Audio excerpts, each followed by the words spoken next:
Now, welcome. Oh, greetings, everyone. Greetings. Omo, and Nigeria matter. I'm tired.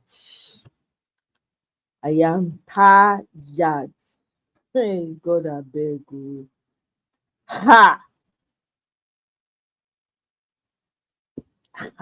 Wow. Ooh. Wike just dey demolish properties up and down for Abuja. I don't understand. Did you guys hear about the INEC chairman? Did you guys hear the rumor? Did you guys hear about the what's it called? The what's the name now?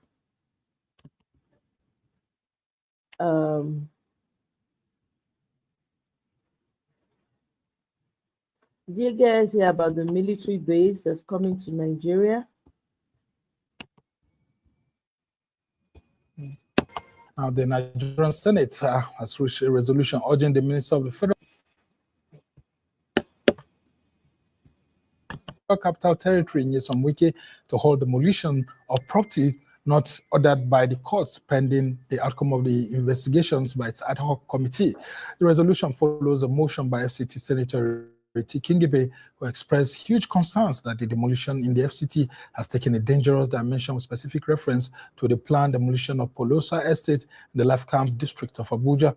According to the senator, the property, which belongs to late Colonel Paul Ogbebo, was acquired 42 years ago with requisite titles but was illegally revoked and marked for demolition by FCDA and the minister. Well, Johnny Ikaro Ata, thank you so much for joining us. Oh, thank you very much, sir. And then we also have with us rights activist and public affairs commentator, Mark Adebayo. Thank you so much for joining us. Thanks so much for having me. Yeah. So, well, Ata, you've got some experience on this matter. Talk to us about what your impression has been with this big bat between the FCT authorities, and then, of course, the Senate saying that, look, let's hold on and see what's going on first. I think from my own point of view and my experience spanning 4 years in the FCT, journalist turned enforcer, it's really a very complex one. For whoever manages the city, it's very, very complex and very difficult going forward here. But I know for sure that what had made this one more controversial is the sense of the fact that it has to do with a revocation. I have not been privileged throughout my days to actually treat a case like this. We had been, well, let me use that plural. We had been involved in massive demolition, very extreme massive demolition, a removal of illegal structures. You could name them in their thousands, all contravening, no paper, no approval.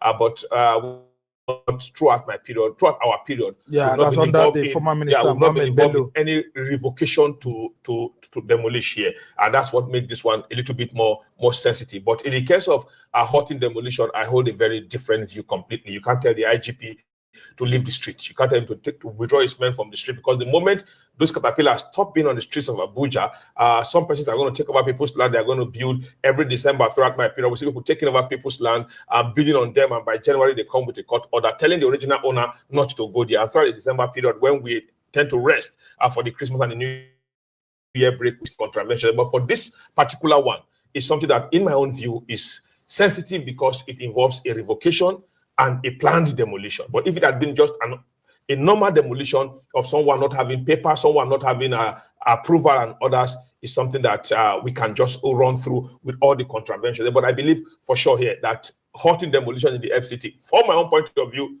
is not possible. The day you do it, the criminals, the hoodlums, the land grabbers, the fraudulent estate developers will overrun the city. And that time we'll come up with a more complex puzzle. All right, Mark. So we've been seeing the issues of alleged abuse of the rights of these estate owners being raised. They are saying that they've been on this land for 42 years. There are other estate developers and people who have property are saying that Nyesom Wike seems to be going the whole hog without following due process. And as a result of that, some people are losing their property. Their families would have to be sleeping on the streets and all of that. Where do you think that the need to protect the rights of these property owners come in? I think the main challenge is about this the question of due process. If due processes are followed, nobody will have any questions or any challenge with that. But if due processes are not followed, where we tyrannize a democratic process, by doing things against the people that you are supposed to protect. The government is supposed to be for the people. And then you begin to wonder, there's something, there's a concept in political anthropology that is called oscillating current of social negativism. And that is when government begins to work against the interest of the people that is supposed to protect. Now, I have no issues with people with illegal occupation, illegal structures and the rest of that. But sometimes there's need to really deeply investigate the deep corruption within the system itself. And I think that is the major challenge. You said that some of the FCT officials, for example, may actually have been creating some of these problems for landowners. Because, most of the people that are victims on this, we claim that they have gone to the FCDA, they've paid this, some of them even have papers to show. Yeah, I mean, like these ones, they said they paid 10 million naira and all of that. They paid all that, you collected all that, and then you say you are revoking. Why? Why revoke? Not in this kind of atrocious economic situation that any government would think of. You are not providing cheap houses for the people, you have no housing policy, you have nothing to exactly like the way we have been advocating over the years that it is even illegal and unconstitutional for the government to be forcing vehicle owners to go and take roadworthiness when your roads are not car worthy. So you are not providing houses for the people and the people that manage. And one thing that I have serious problem with the issue of due process not being followed, and the issue of just telling the people go to hell. You can't be doing that as a government. And then you must, when people begin to develop a place, you don't wait until they have occupied the place, they're living there 2 years, 3 years, just go there. And then this idea of giving people less than 24 hours to vacate a place, where we have 42, 45 houses with people and families living there. We have to humanize the process of enforcement of law. Because that is what society and government should be about. Yes, people have done this and that, but it is not, yes, they have contravened, but it's not a criminal offense. There's a way, even where people are occupying a space illegally, there's a way you can interface with them and then, humanize it, put a human face to the enforcement of law. First and foremost. But the National Assembly is actually saying that, look, this is not a total halting of the demolition order. But it's just saying that, hold on for now, let's investigate while we come back. But generally now, people say that sometimes the rhetoric from the FCT minister, Nyesom Wike itself, is not helping matters. Could that also be contributing to the problem? I think his approach sometimes, I think he's a combative individual by nature. He's very combative. And I wonder which general will win anyway when you open war fronts in too many fronts. But it should just, if the government is about the people, I am interested in the welfare. The government should be interested in the welfare, well-being and safety of the people. We're talking about security situations, about some people have been, we know Abuja has security challenges, but where people are living, there must be an interface. We don't just throw soldiers, a policeman, and a bulldozer to go and bulldoze where people are living. The government should humanize the process of law enforcement. This demolition should not be done with the kind of joy and happiness and the bravado that the minister should take it easy. All right. Well, I thought you've been at the forefront of some of these issues in the last 8 years, and I know sometimes it could be a difficult decision. What's the process of reaching to this kind of conclusion to say that, look, how does the government act before you get to that decision to say that, look, you're going to sack these people or demolish this property? It depends. Does it go through legal? No. There are no legal part to it, except where the person involved approach the court. If the person approached the court, then you can say, okay, there's a court injunction. Then we need to wait, deal with that particular one before we come and do the removal. But when there are no court injunctions, when we see contraventions, we quickly have to move in and give them notices. Sometimes notices are 20-something days, 1 month, 2 months. Sometimes it even span up to several years. There are buildings we had knocked down, like the one we saw in Ido Sabo, where we went to mark, and we saw a marking on the same building that was dated back to about 7 years. Wow. On that same particular building, not cleaned by the people. So I think when there are illegal, thank God they raised the point of connivance. The FCTA will not deny that. And there are persons within the system who are conniving to slow the process. And there are other persons within the system who are also jeopardizing the process. The issue of people had already built and you want to come and remove. With this particular case being a case that they are still settling, from my own point of view, to be very candid here, I think it's an appeal we'll make to the minister. Mr. Minister, please, the money they are supposed to pay for whatever charges, please temper justice with mercy. Let them pay it so that we can do the. Yeah, because what the minister is saying is that these people have been there for years and they were given temporary places like Aprofim, like Dapolosa, like they used to be Strabag. I used to live in that axis myself. They have some amount of money which they ought to pay, which they have not paid. The appeal will be, please, Mr. Minister, can they pay it? If they pay it, please, we can lift them. We can do other things. Just an appeal to the minister. But the fact that you don't pay your ground rent, you don't pay others, is subject to revocation. Yeah, but the threats against the minister is also what I'm interested. Yeah, I mean, people are saying that, look, he's being high-handed, that they will pay back, and they're making it Niger. When you were there, I know that people used to also threaten you. I even sat on this seat, and Mr. Ogodo and himself, they slice me like suya. But it's okay, it's okay. But for us to keep this city going, we must ensure that we enforce compliance. And the truth about it, Wike is unlike my minister. Wike talks. My minister, you won't hear him talk. He just tell you, go and do your job. You go and do your job. You don't tie anything to him. The system runs itself. Whatever you mark, whatever you do. I know trying to raise the file for him on the Kuje rail corridor encroachment. I raise the file, show him the file. We have marked the place, and he's showing me the file. Go and do your job. Don't show me any file for me to write approve. If they have entered the rail corridor, if they have occupied it, then go and do your job, and just go and do your job. But for the person that Wike is, you see Wike going in the field there and all that. You can see some of the shanties that he actually destroyed. This particular one. This is Ruga. We had removed Ruga more than 20 times. And I had raised the point on this particular Ruga that unless the plot owners take over the plot, we are wasting government resources. The Director of Development Control, Tampa and Mukta Galadima, and I, we removed the 3 times under MMB. The man that he handed over to when he went for NIPS, Garba Kwanko, we removed this same Ruga, and I told them, why are we wasting state resources, buying petrol, paying allowance to remove this same place? Why don't these are people's plots? They refuse to take over their plot. They are speculating with the plot. And we told them, take over the plot. So these people will go somewhere else. They are willing to go somewhere else. But when the land is vacant, the guys in Ruga keep coming there, and when you push them, they move towards the rail corridor, and they endanger the rail tracks by removing most of the valuables, the iron and others that they can sell. Coming back to that, we give notices. And when we give notices to people most times, sometimes in the past, they won't leave. That's what I experienced. Even the one in Gishiri, you know how that one played out. The one in Ido Sabo, Ido Seriki. Sometimes, sir, people build in astronomical speed.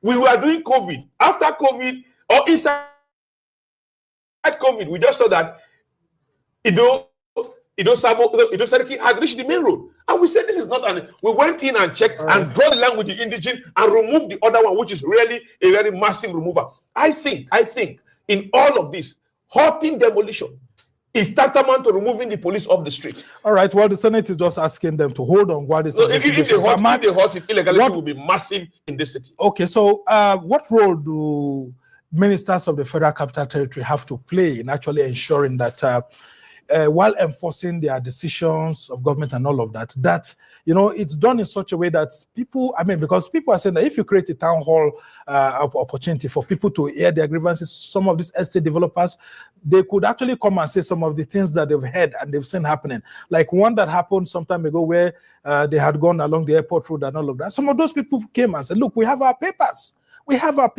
So, but how can the ministers create a platform where civil society can better interact before they take some of these actions? One of the things, unfortunately, the minister Wike is being called Mr. Project. One of the things that the government should do is to provide cheap housing for the people. People are finding a way just to put their heads. So what government is unable to provide or unwilling to provide, or is not ready to provide, the people are now trying to do everything to. These are bona fide citizens of the Federal Republic of Nigeria, and when they come to the FCT, they want to hustle and do one or two things. Anywhere they can put their heads, they want to go there. But if you have cheap housing, you put people there, it will solve the problem in a major way. So Mr. Project should consider that. And then when you see people where you have more than 500, 1,000, 2,000, 5,000 people, one of the things you should do first, even when you want to go and remove them, is to have an to interface with them and their representatives and let them know. I am for people obeying the rules and the laws and regulations, building and everything, so you understand.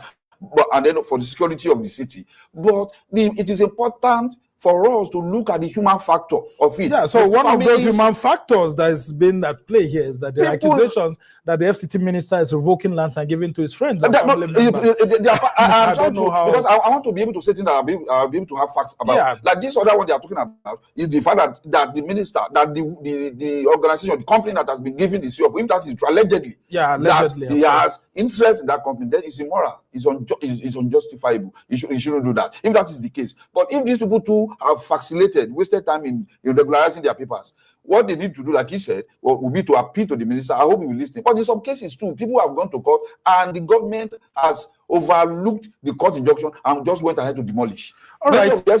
States are falling victim of that. We cannot be running a government in a democracy where you not respect the court orders and court injunctions. You must respect. Otherwise, we are creating. Well, I want to bring Atta back on this. I mean, whenever the FCT ministers engage in demolition, there are always allegations against them. I remember when Wiki went to actually demolish one estate somewhere around Asokoro there were allegations that he was anti-Igbo and all of that. Now, when it came to this issue, revocation is being threatened, and then we are hearing that that same place has been awarded to his friends and colleagues. I mean, could it be that sometimes people just make up these stories, so they actually happen to? No, for all intent and purpose, I think when we do removal of illegal structures, and when you are doing clearance, there are always allegations, there are always complaints and accusations. Let me tell you, my first instance as a journalist turned enforcer, I had to go and clean here. That was my first September 19, 2019. And we had to clean the other part where the mosque is. And they told us, why are you cleaning where the mosque is? And you are putting all your men clearing the mosque to free traffic. What about the other hill where the baggies are? You are attacking the Hausas. And we cleared that place. When we now went to clean the hill where the chief palace is and push the market inside and free the road alignment, I was accused of leaving the Hausas and attacking the baggies. You know about that story very well. Yeah. Accusations will come in like that very, very frequently. But the main thing you must do is to keep your own side very clean. On the revocation and the other allegations of reallocation, I can't speak on that. I don't have facts about that. I cannot speak on that. But the issue of like what he raised, which is what I want to appeal to people, and I've said it there before, you can't get to Abuja and build anywhere. Somebody will come. You know, we had friends in Abuja, journalists who lost close to 6 houses in Chika during Erufa, in Aleta, in Biakasa, in other areas, in Piwe, when the machines passed through Erufa. And when that finished, while I was doing, while we were doing the removal, I was working with all of them as SSA to the Minister of Enforcement. There's someone who told me, you removed 2 of my houses in Pape, and you are chasing me to Gishiri, and you also removed 3 of my houses in Gishiri. What have I done to you, Atta? I said, why did you spend so much millions of naira to build in illegal area? You can get genuine plots in Kuje. You can get genuine but the process of getting the genuine plot is actually where the problem lies, because of the corruption in the system. You can buy genuine plot. If you seek to buy genuine plot, when you now go and buy, you are not an indigene. I am not an indigene. The indigenes have protection. They are protected. When we go out to demolish, we leave the indigenes because the law says that we can't touch their houses. But those who bought from them got their houses removed. And we say, please, these people enjoy some sense of immunity by what the country has entered into with them. But you who is not an indigene, like Iharo Atta here, if you go and buy from them, when the chips are done, they will put your house. All right. This is not an indigenous house, and we'll take it out. Gentlemen, as we try to round off this conversation, there's a call on President Bola Tinubu to actually call Nyesom Wike to order. If we're in Tinubu's shoes, I mean, this is your minister, and he's been called Mr. Project, doing so many things. What will you do in this instance? Because he has the next election to actually catch up with. Yes, I will nullify political expediency in the interest of the people. So you cannot say because of political expediency, we will keep somebody in office who is already more or less giving your government not such a good name. And I mean, I know if this minister wants to provide cheap housing for the people in this FCT, the next 1 year, he will do it. That is the kind of person I like it. I mean, the vigor. Well, he's already doing that for judges. I mean, the judges can take care of it. We are talking about the hoi polloi, the people, the regular Nigerian that needs. I want to. You see, the only way to resolve this issue, the Senate cannot be appealing and appealing. This man doesn't really, he's not somebody given to listening to appeals. I mean, there must be a law. There must be a law that says that you cannot remove a citizen of the Federal Republic of Nigeria until you do ABCD. Now they've said until you have court orders, don't remove houses. I think let's start from there. Don't just go there. I mean, our people also, there must be more awareness on the part of the FCDA and the ministry that people let all these things say. Let there be awareness on TV, on radio, everywhere, on the streets. You have the last laugh. The Urban and Regional Planning Act states that when a structure is adjudged illegal, you mark, you give notices, and you remove. There is nothing that says we need to go and get court order as FCTA to get the property removed. We mark, we give notices because we are all humans. You can be somewhere because you don't have one, whatever. But I think largely, like what we have observed going forward, the minister is doing very well in project. Let's not play over that. Yeah. He's doing very, very well in project. And I also believe that this issue of litigations and others, I believe it's just an appeal we can make. I have seen the document. Cheap houses. I have not no cheap houses. No, he can't give everybody houses. You can only make available lands. The problem. Nice layout like we had in Gidamangoro, Gidandaya, the one we have somewhere in some areas where we have cheap layout given with little design where you can easily go and build, you pay little money and you are good to run. But sadly for us, when those ones are given, people will sell again and buy. And even the mass housing system has been corrupted in the city. That's the problem actually. And then we have to remember why people are breaking pipelines in the Delta. Well, you say we need water, say it's in the pipeline. We need education, it's in the pipeline. Please, do your search. Do your search in pages. Sometimes do your search in AMAC. Ensure that you do your search thoroughly and be careful of all these estate developers selling land on all hold-ups. Be very careful about the government should protect vulnerable people. Vulnerable people need protection. So Mr. Minister, please protect the vulnerable people. Don't give them 24 hours and begin to chase them about. Mark Adebayo is a rights activist, politician, and public affairs analyst. We must thank you so much for joining us. And of course, our own friend here, former chairman of FCT Ministerial Task Force, always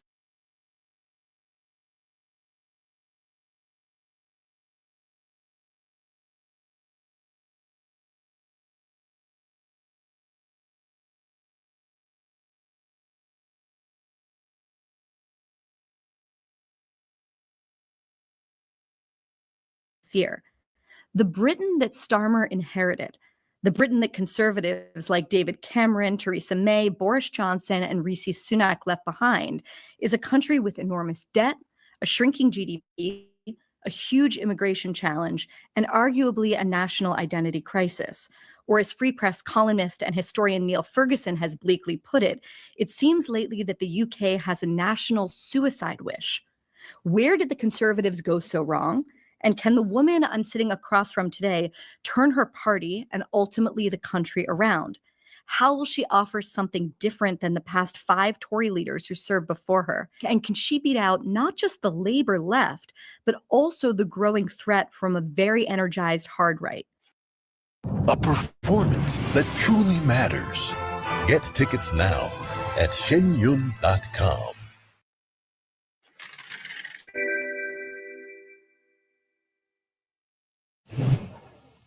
Kemi Badenoch, welcome to Honestly.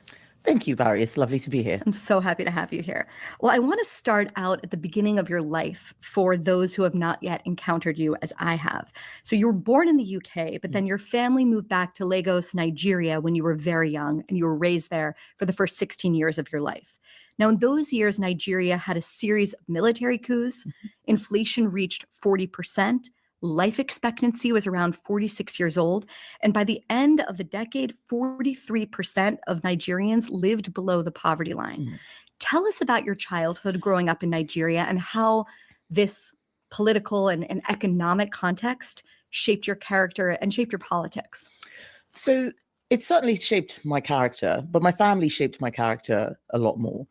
I was born into a relatively wealthy family, and I was born in January 1980.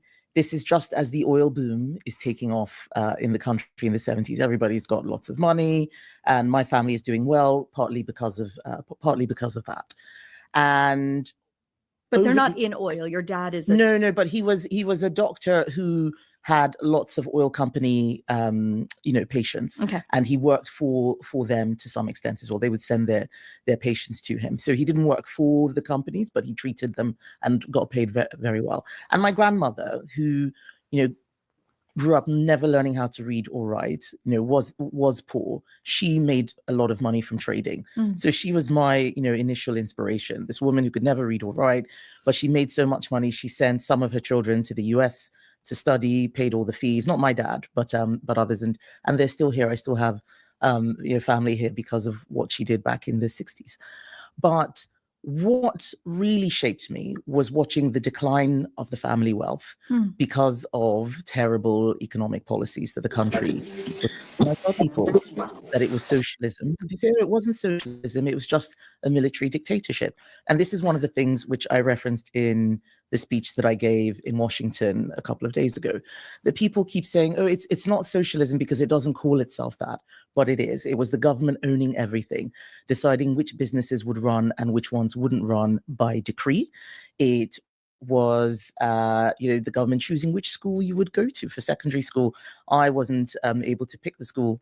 The government decided you will go to this school, and sometimes they send people thousands of miles away. And one day, for example, the water just stopped running, and it was just a state-run water company just couldn't cope, and we ended up having to dig a borehole and get our own water. But for a long period, I had to go out fetch water. So I tell people that I know what it is like to be wealthy and also to not have any money, to be poor. By the time I moved to the UK in 1996, there was virtually nothing left, hyperinflation and so on. And my dad gave me the equivalent of what was his last £100 and said, good luck, because I really wanted to come back to the UK and I had a British passport. So all of those experiences have shaped my view of the world, that even if you're wealthy, things can disappear. And you have to work very hard to maintain not just your family, but also your country. Otherwise, it'll degrade. Things aren't always going to be the way they are. You've got to make sure that you culture and cultivate what is good about your society, or you will lose it. Margaret Thatcher, the 80s, of course. Margaret Thatcher is running the UK at that time. What did your family think of her, and what were the politics like of your family growing up? My family was not very political. If you're growing up, or if you're living, I should say, in a military dictatorship, there's no politics. It's soldiers. So it doesn't really, it doesn't really come into it. And there wasn't a very vibrant sort of academic sort of atmosphere in certain places where you would debate Marxism or socialism. My parents were academics, but they were scientists. My parents were doctors, and my mother taught at university. I never saw that sort of thing. So the politics was very social and cultural. This is how you behave. This is what's normal. This is what you're expected to do. And it was very much about standards and excellence, because it's a very competitive country. There are only so many university places. You have to do well, or you will fail. And you look out the window and there are loads of examples of people who either failed or never had a chance in the first place. So the risk is very clear to you. There's no social security. There's no benefit system. There's no safety net. Safety net is only family. So people have lots of children because that's what looks after you when you get old. And that makes a difference. On Margaret Thatcher, everybody knew who she was. It was Margaret Thatcher, Michael Jackson. They're like just a handful of icons that transcended, and she was one of them. I don't know what my parents thought of her beyond the fact that everybody called her the Iron Lady. But I do remember when I was at school, and this is still a very patriarchal society, and not in the funny way that people in the West talk about the patriarchy. I'm talking about proper, actual, like the real way. Yeah, the real, the real way. Men marrying lots of wives, girls not being allowed to go to school, like real patriarchy. Not someone didn't open a door for me, or did open a door and I didn't like it, and you'd have boys make very derogatory comments about girls, and this was still in a relatively sort of well-educated, relatively progressive sort of environment. They say women's place is in the kitchen, and girls shouldn't. Why are you bothering doing this? You're only going to get married and have children. And you would just say two words to them, Margaret Thatcher, and it just shut them up. She was the most powerful woman in the world. Certainly, she felt like the most powerful person in the world for a long time, and everyone knew who she was. So 1996, you're 16 years old. You move back to London alone. You said your dad gave you basically his last $100. But I did have somewhere to stay. So my mother had a friend who I was going to stay with. So it wasn't like they gave me money and then I stayed in a homeless shelter. I had a roof over my head, but I had to look after myself. And so I had to get a job. And that was at McDonald's. And did you do the fries like Kamala Harris did? Did she do fries? That was the kind of infamous thing she said is, I did the fries, which sounded very suspicious to everybody. I had to do everything, but I hated being, we used to call it on the grill in those days. I hated being, it was just boring. I liked talking to people. So I liked to be on the till. You were either on the till or on the grill. I don't know if they still say that now. This is nearly 30 years ago. And, but you had to do everything that you had to clean toilets, mop the floors. There were no special cleaners coming in. But a lot of people, and this has been very interesting for me. A lot of people in the UK think that it was like a summer job or something I was doing at weekends. That was my job. And then I went to a part-time college to do my A-levels, sort of between age 16 and 18. And that was also a very formative experience for me because I had done SATs when I was 16 and I had such good scores that I got all these scholarship offers, and I got a part scholarship from Stanford when I was in Nigeria to go pre-med. And at 16? Yes, at 16. And my dad said, oh, well, we can't afford the rest of the fees, so you can't go. When really what should have happened was I should have kept going till I was 18 and I'd probably have gotten the full thing.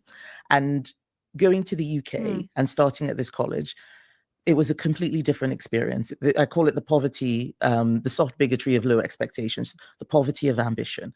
Why do you want to study medicine? You can do this other thing instead. And so because they didn't care about grades, I stopped caring about grades when I'd been a straight A student. And I realize now just how tough it is for so many people who may not have families that push them. And then they go to a school where no one is pushing them to fulfill their potential. And it's so unfair. And that's one of the things that got me on that journey to becoming a conservative. Introducing the new Patriot Power Generator 2500X. It's the newest and most powerful model from Ford Patriots. A special release to celebrate 10 years of best-selling. You join the Conservative Party when you're 25 years old. Most people, when they're 25 years old, do not become conservative. And certainly most Black women do not become conservative. Why join the Conservative Party? What made you a conservative? Well, I joined the party because I thought it would be a fun thing to do. So I had finished university. A lot of my friends had just dispersed all over the country, in fact, all over the world. And I thought, well, if I join, I might meet some new people who are very like-minded. So I was already a conservative before joining the party. But how did I become a conservative? It was those experiences at school, comparing them to the experiences I had growing up, and also just the rise of identity politics I'd seen then. And I knew that this was not a good thing. I grew up in a very multicultural society, but everybody looked the same. Everybody looked the same. And yet there are 300 different languages, there are all sorts of different customs and norms, and it's very hard for people to get along. And when I heard people say, oh, this bad thing happened to me because I'm Black or because I'm brown, I mean, no, it's not. It's just a bad person. Not everything is about race. I'm a very colorblind person. And the Labour Party, in my view, was quite race obsessed and was quite keen on labeling lots of other people in a way that I thought was unfair. And I thought, I don't like this identity politics business. We need to find ways to bring people together, not to tear them apart. And if you don't have a dominant culture that brings everyone together, where there's a lot of diversity, I think you run into problems, because it just becomes different groups competing over resources. And that's very dangerous if you want to have a cohesive society. Were there certain books or texts or essays that you were reading at the time? Yes, definitely. What were you reading that was formative in those years? So Hayek's The Road to Serfdom, which was... it was a recommendation. I thought it was quite hard work, but it did.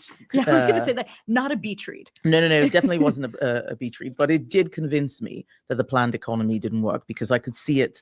I also, I have a control operating environment in Nigeria where I can see that people did try that and it didn't work. So yeah, this guy's onto something. But the biggest influence was Thomas Sowell and Basic Economics. And that was a very, very random choice. I can't remember. There's a discussion in work, and I thought, I don't really know that much about economics. I studied engineering, and I just Googled Basic Economics. It came up on Amazon, and I read it, and it was my whole world changed. I thought, who is this guy? And I didn't know for about 5 years or longer that Thomas Sowell was Black, because I just read the book. There was no picture on the sleeve, and when I found that out, I thought, this is even more amazing. Although actually, he must have I don't know whether he mentioned it in that book or in another book, but it was a long time before I'd really clocked it. I might be misremembering now. It's all 20 years ago. But there was that book, and then later on, books like Why Nations Fail. And Jonathan Haidt's The Righteous Mind, I think, is an amazing book. I do too. Those 3 books in particular. What about Roger Scruton? Yes. How to Be a Conservative. that also had, I mean, there's so many, but those four, I think you're right. How to Be a Conservative by Roger Scruton also kind of showed me, it showed me how there's a lot of truth in different people's ideologies and beliefs. And it isn't so much about being on the left or being on the right, but about finding the common ground. So I am on the right. There's no two ways about it. But I also recognize that just talking about things within your own bubble is not how to win other people over. And I'm able to have conversations with those of very different philosophies, because there is a way you can speak that shows the commonality and shows that we're all trying to get to the same place. And that's what I'm trying to do with my party now. Okay. Why decide to go into politics? It's, I think it was just a feeling of not being fulfilled in the job that I was doing. And I'd started off as a consultant, a systems analyst, and it was interesting. I really enjoy solving problems. I enjoy coding, but there's just so much more. I like fixing things that are broken. And the things that were broken for me in the world weren't software so much as everything else. And so I wanted to understand how stuff worked. That's why I read basic economics. And the more I read, the more I thought, I should join this party. I wasn't actually thinking of becoming a member of parliament because I didn't think it worked like that. I should join this party and try and help out. And after I joined, and also the social side, of course, and the fun, meet interesting people. I met my husband in the Conservative Party. So that's, Well, he was campaigning on your behalf, right? Yes. And that's how we met. And I just thought, this guy is always around and he's pretty cool.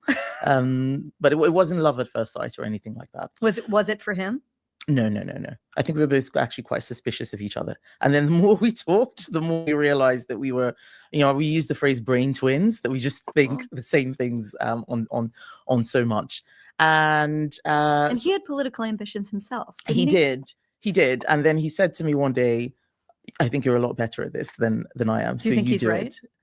Well, I'm now leading the party, so I think that he's not. So I think he was right. But I wouldn't have been able to do this without his encouragement. I certainly wouldn't have been able to do it. And so if I hadn't met him, I may have actually left because I wouldn't have been able to afford it. It's quite an expensive business being in politics. You take a pay cut, so taking massive pay cuts, but it was just, I needed something more than what my jobs in banking and engineering and software were giving me. So your first race is in 2015 to the London Assembly, which is like yes, that's the first time I won something. It's a civil council, okay? And then in 2017, you're elected to Parliament. Tell us about the Tory party that you are elected to in 2017. Like, Brexit had happened the year before that. What are the views and mores of the party at that time? So I describe myself as a reluctant Brexiteer in the sense that I voted leave before I was an MP because I just couldn't see a way forward. We tried to negotiate and nothing was working. And we're giving this option, leave or remain. And I said, well, and my husband and I again agreed on everything. He voted remain, I voted leave. And then I got into Parliament and there was no plan. And I thought this was completely insane. How can there be no plan? If you made everybody vote for something, you must have had a plan to enact. And this is something that we keep doing wrong in UK politics. And the current Prime Minister has done the same thing of just talking, but not knowing how you're going to do something. We'll figure it out later.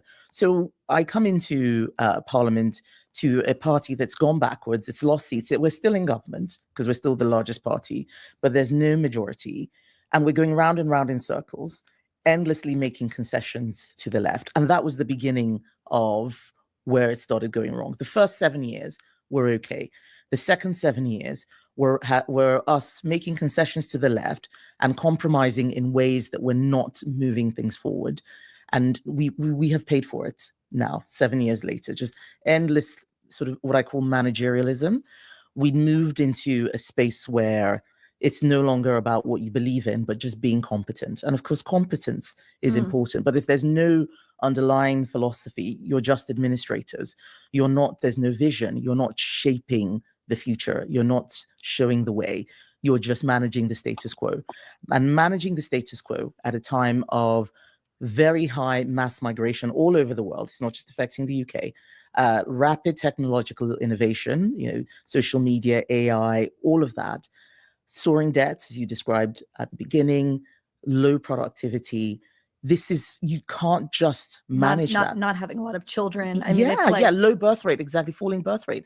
What are we going to do? And we would just come out with, well, we'll have a little bit more childcare there, or we'll cut tax by like a penny. And it's, these things create huge swells of frustration. And it all spilled out this July, where we had tried but failed to cut immigration.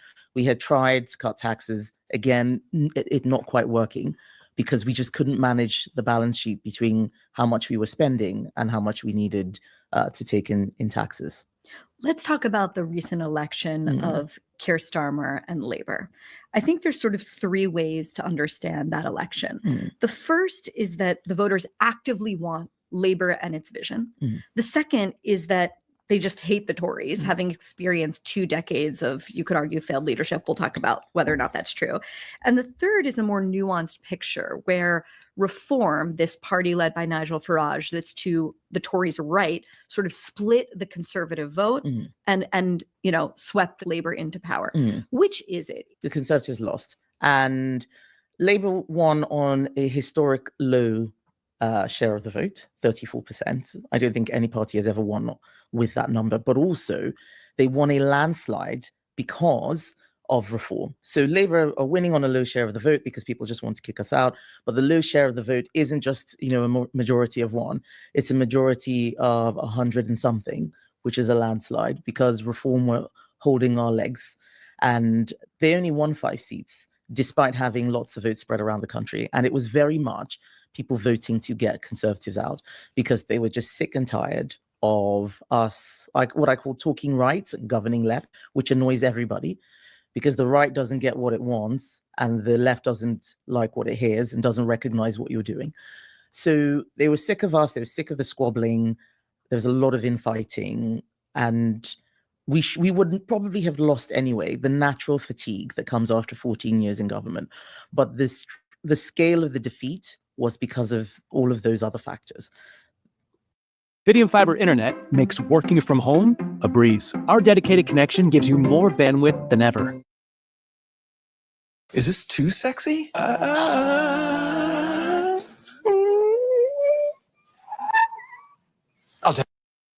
So if Nigel Farage and Reform hadn't been in the picture, you think Labour still would have won? I think they probably would just have won. We would probably have had about 200 rather than 120. So they would have won, but we would have been a big opposition. I mean, I'm speculating, but if I look at the way the seats fell, maybe we'd have had 250 and they'd have had. When you talk about managerialism, this sort of like tweaking and, focusing on tiny details rather than talking about like the big issues that actually impact people's lives, that inspire people, that shape. I don't know if she's done with Nigeria, but you know what? I know a lot of people are eager to jump in. I don't intend to be here for too long, but I wanted to bring that in. Thanks for coming, everyone. Greetings to you. Happy Saturday again. Everyone in the comment section, I greet you now. Kene, Amaka, Natu of Life, Mr. Pereira, thank you. Greetings, everybody. Victory, how now? How's everything? Mr. Tone. All right, well, let's jump right into it. Mr. Jago, I know you have something to say, so just go in. Just jump right in. Oh, we are here. Yes, we are here. It's not that I had something to say. I just wanted to join from the conversation that we were having earlier. But, I don't know where you want to go with this. I suppose there's a lot of various things that we can speak of. But I think I'm going to speak a bit personally right now. Okay. All right. Just generally, this week has been a tough week for me in terms of the Nigerian space. The reading of the book, I didn't always join, but I listened to the last the last chapter 9 yesterday. And at the end of it, especially you showing the video of that lawyer who really did seem that he was paid to say everything he was saying. I just, in my mind, felt that there's nobody on the side of revolution. There's nobody on the side of Dele Farotimi, there's no one on his side. And when I say there's nobody on his side, I mean this whole thing, I think, could easily be concluded by the fraternity of the law courts, the lawyers, those who are involved, those who know the truths about these matters that are completely disturbing Nigeria. And none of them are speaking up. The only persons speaking up are individuals. You can't do this individually. Where I am, to be frank, as much as I want to do and as much as I'll put my energies there, I'm completely frustrated with Nigerians, to be frank. And not just Nigerians that I meet online, which are supposedly the people that care, but Nigerians I just meet in life generally. Nobody cares. Nobody cares. And with that level, why am I caring? Why am I caring? You know, I've used a lot of my life in the space of centricism. I compiled a directory in order to redirect the black spend power in this country. We were 1.2 million people, 1.2 million black people 20 years ago. Today, we are 3 million black people in this country. At the time we were 1.2 million, we were spending 10 billion every year. And we came together, you know, a couple of Nigerians came together. We put the directory together. It was a great success. But again, the people weren't really ready. And you have to wonder, why aren't you ready? You know, you're complaining all the time about everything. Let's get on with it. Let's do something economically that brings us out of our mire. And this is me leaving corporate UK. I was comfortable. I had my money. I had my house at a very young age. I was doing my thing. But I said, no, man, let me go and look about my community. Let me go and look about what we can do for ourselves to raise our level. It came to an end. And when I say it came to an end partly because of the community that we're in, but more because of the company that we rose. We were always fighting, infighting. We were always looking to do one-upmanship on each other. All this kind of politics that we shouldn't be playing. These things culminated in the company that was a great idea, great vision, coming to dust after 5 years. We're still remembered. People will remember us very well, but it came to dust. I did something else called Expo Africa when I was in Spain. I was in Spain for 10 years. I brought up a company more or less by myself. I had a partner who was a graphic designer, but all of the context, all of the contacts, everything in there was mine. I brought this guy in, a mixed race Ghanaian, and he was looking to take the company. He was looking to take 50%. I gave him 40%. I could have just paid him for his work and had him go away. But I thought, no, let me bring him in. You know, he's a professional. He knows what he's doing. Let's get this thing done. You know, I'm telling you, I've tried. I have tried. And when I look at us, and I look at this present situation that we're in, and I look at Dr. Damage's show, and I look at the way we do our thing, it's not conducive to getting anywhere or to getting anything done. It's not really conducive. And I'm peeved to say what I'm saying right now. I'm peeved. So I would like for us to think seriously. Kemi Badenoch is here. She has directly escaped Nigeria. She doesn't want to go back there. She has no affiliation. Her parents have passed. At least her father has gone. She's married in this country. She has children. She's the head of the Conservative Party, for goodness sake. She's been working hard. In Nigeria, the wool can just be pulled from her, and she will just be slipping and sliding all over the place, like she doesn't know what she's doing. You know, sometimes we have to take stock, and I don't believe we're taking any stock. We're just championing voices here and there, but we're not willing to do the work ourselves. And me, I've been there. I've been in the trenches. You know, I've been in the trenches, you know, and the trenches aren't easy. There is how do they put it? There is diamonds are found in the rough. Me, I'm used to entering into the rough, but I don't want to live my whole life in the rough. I don't. So, I know that we all need encouragement here and there, and it may just be a passing whim, but for me right now, I'm kind of depressed about the situation of Nigeria, the situation of Black people, the situation that we find ourselves in globally, just spread around the world, doing what we can for our own Oyinbo, who we know. I don't want to use the word enemy. I don't want to use that word. But we know that they're calculating against us as Africans. So I can't see where our defense is. I can't see where our collective mind is. I can't see where our vision. I've got a vision, and I think my vision is strong.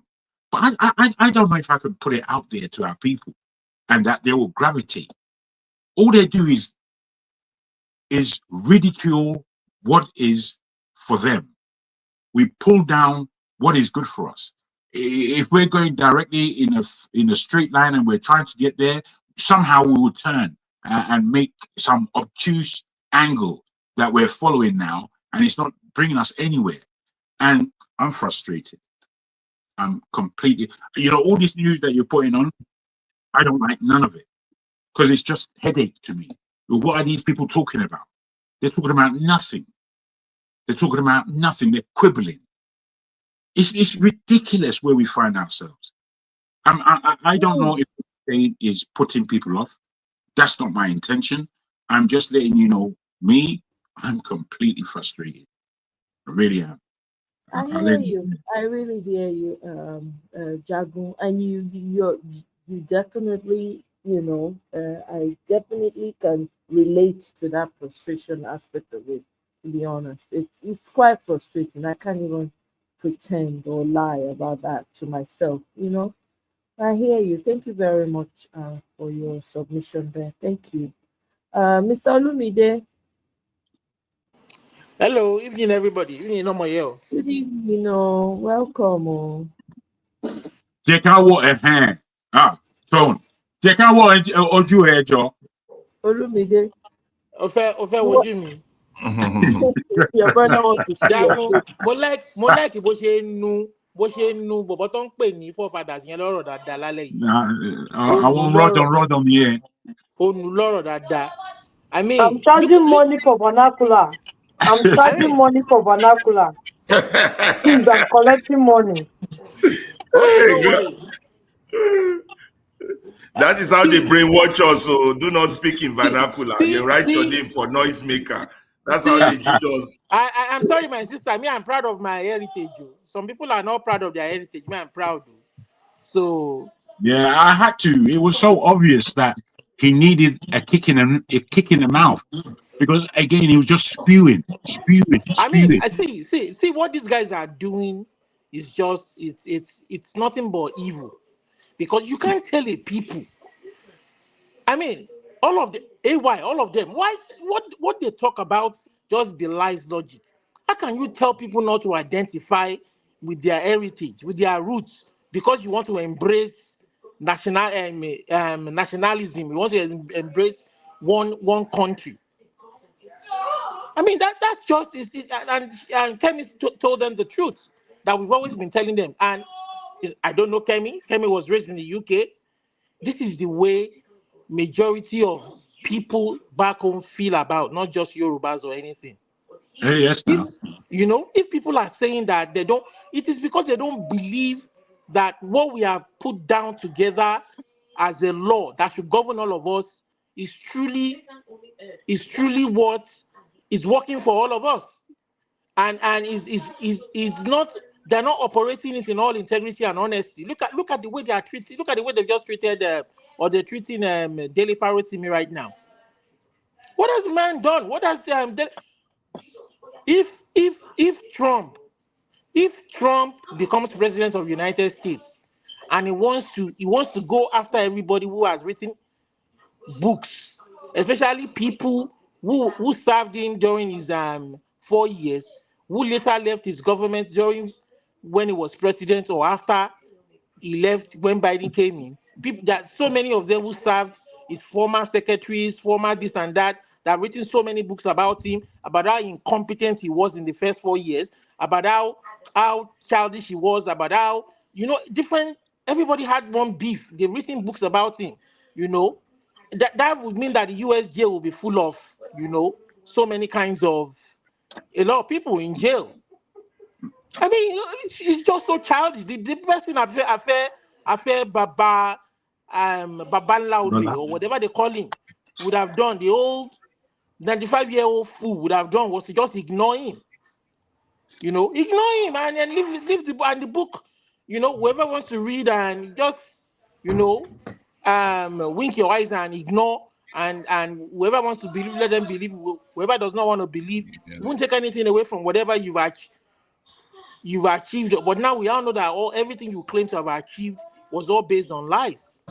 Look at how hard he's been fighting it.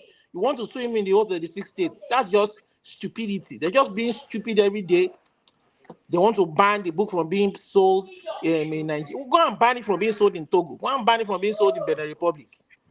You are writing Amazon not to. You want to appeal to Amazon not to sell the book. Imagine. I mean, that's just stupidity. And Amazon is a business. You can't tell them what not to make money. If Amazon was Nigerian, they would have stopped them. You know, they live in a world that is unreal. Nigeria is unreal. It's not a real place. And these are the same very people who claim to afford the military out of power. You understand? And now every action you've been taking is worse than what a man in khaki, a dictator, would have done. Worse than what, I mean, I don't know how to, but at the end of the day, they just made Daily Farotimi a hero. That's just it.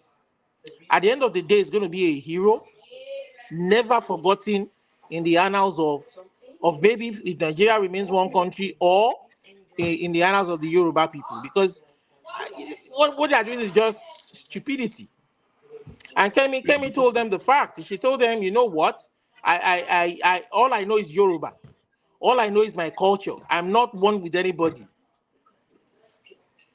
And it's crazy. How can I claim? Yeah. Olumide, you're talking about Dele Rotimi. You were going too far. How about this person that is sitting, that is looking at us with the very handsome young man in glasses, our brother here, and myself, that they said that we don't want association with our platform anymore because we told them the truth.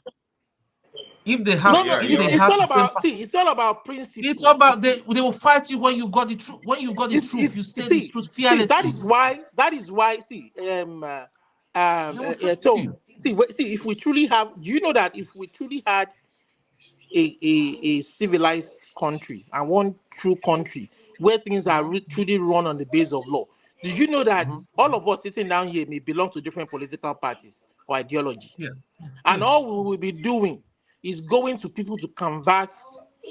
But that is why I respect the obedience. That is why I respect the obedience till today. You understand? Because these guys did the right thing. I mean, I had given up. To me, it was like, you know what? You guys are just wasting your time. You can't even get them out of government. You guys are wasting. But these guys fought, and the way these guys fought, you know, they fought, and to me, it was shocking that Obi could decamp from PDP, go to Labour Party, and that within that short 6 to 8 months, that he could garner that much vote, that they could still afford to rig him out. I was shocked that these are the people who truly wanted the country to work as one. The old guard and the journalists, the evil journalists that speak with both mouths are the problems of Nigeria, and religious leaders. How come till today no prominent religious leader has said, listen, what you guys doing evil, call it by his name and have the consequence.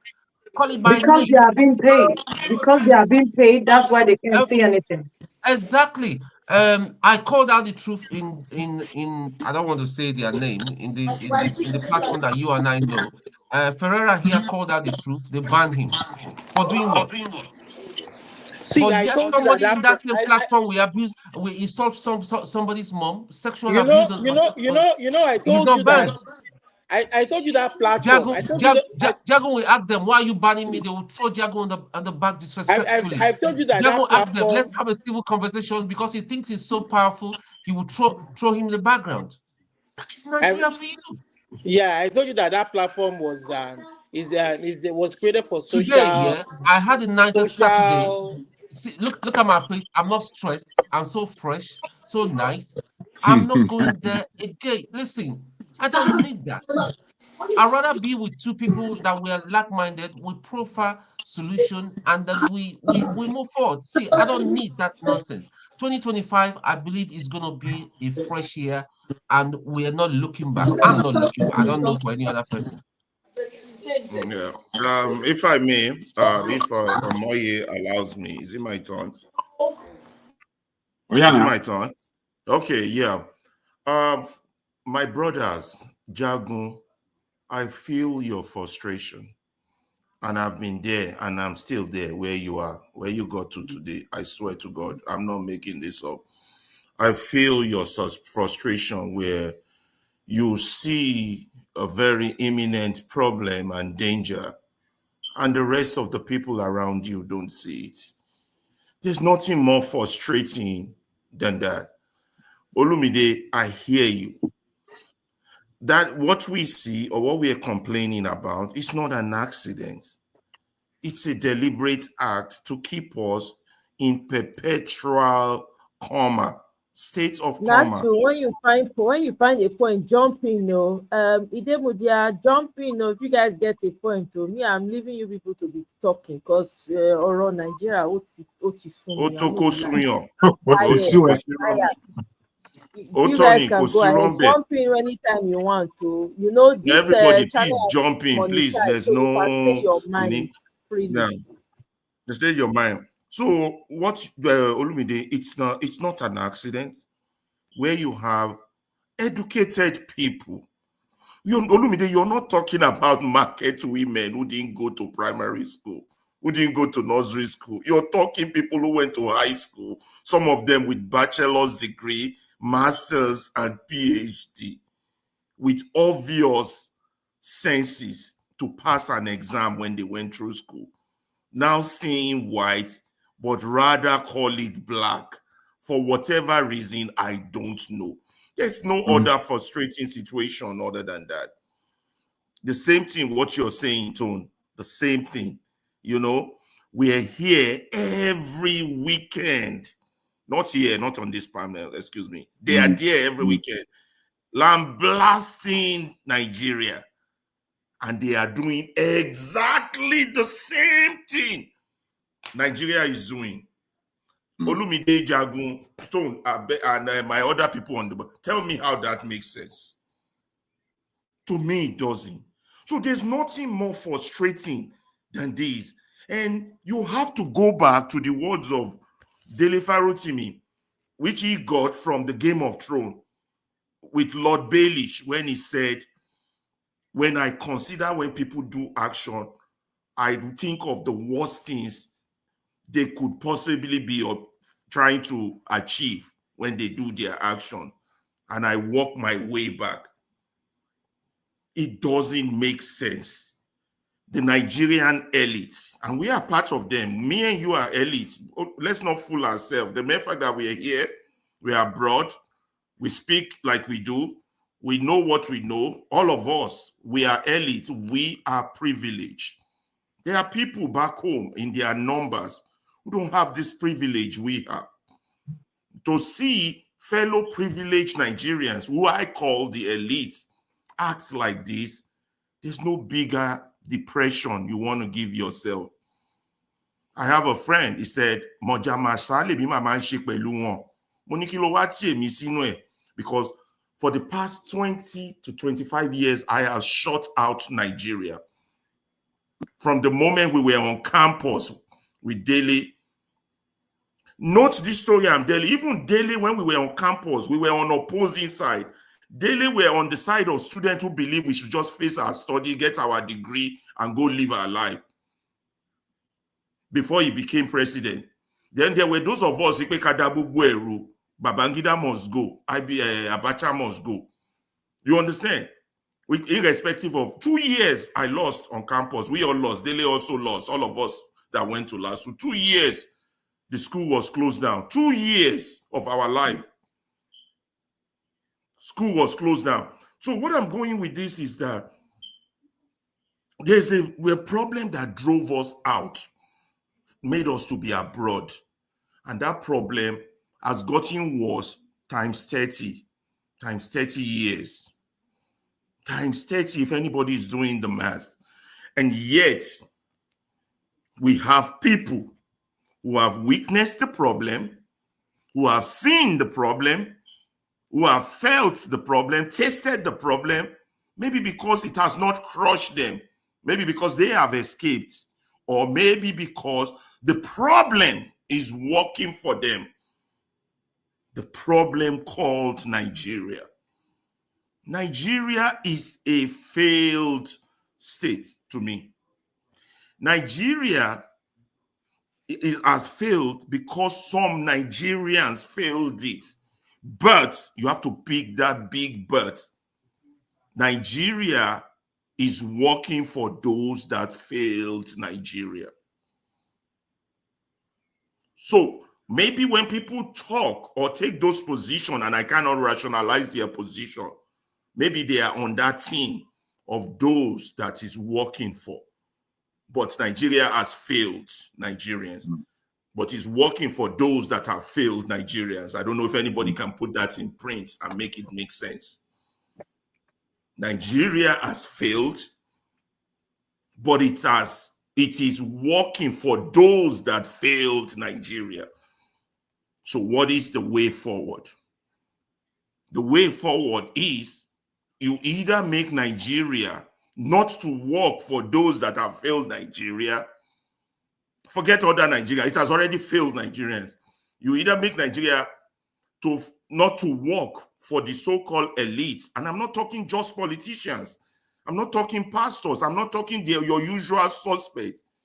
I'm talking those of us also who live abroad, who go home every Christmas to go oppress with our dollars and pounds. To go carry a few women, drink our beer and pepper soup. You understand? Until that Nigeria, we make it not to work for everybody, maybe we won't come back to our senses. We will continue to have this frustration.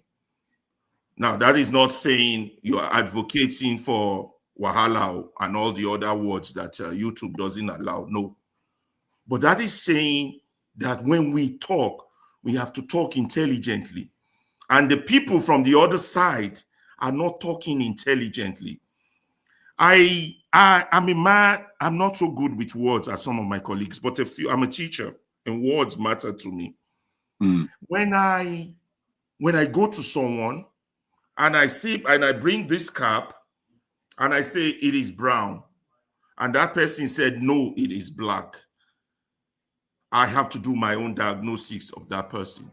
You see that person is blind, one, or mentally derailed to call it black while I see it as brown, or I am the one who is sick. It has to be 3 scientific options, 3 scientific claims. So when I eliminate all the evidence and the evidence points that I am right, it is brown. Why? Because when I showed it to Jagun, he saw brown. When I showed it to Tony, he saw brown. When I showed it to Olumide, he saw brown. When I showed you Omoye, she saw brown. Then that must mean the other people that are calling it black are depraved. That's one group of people. I cannot treat depravity.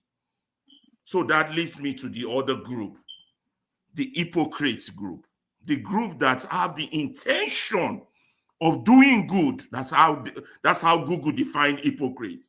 But their action does not do good. It's not me coming up with definition, pure Google. Someone with the intent, or say they do good, but their action doesn't do good. That puts me in the other category, and that is the person, when I say this is brown, would agree with me that it is brown, but will come behind and say, don't mind him, he's talking rubbish, that thing is black. That's deep. That is an hypocrite. So I have discovered since the last year that my political awareness has been awoken due to this OB stealing of election OB thing, because I've turned off Nigeria, that I am engaged in constant battle and argument with the people that agrees is brown, but still goes behind and still tells me, but if you look at it properly, you will see it's black. I have spent a year engaged in conversation with them, and I'm not going anywhere. It's been back and forth. It's what Fela calls argument. So it must be that those people are deliberate. They're not retarded, they're not sick, they're not depraved.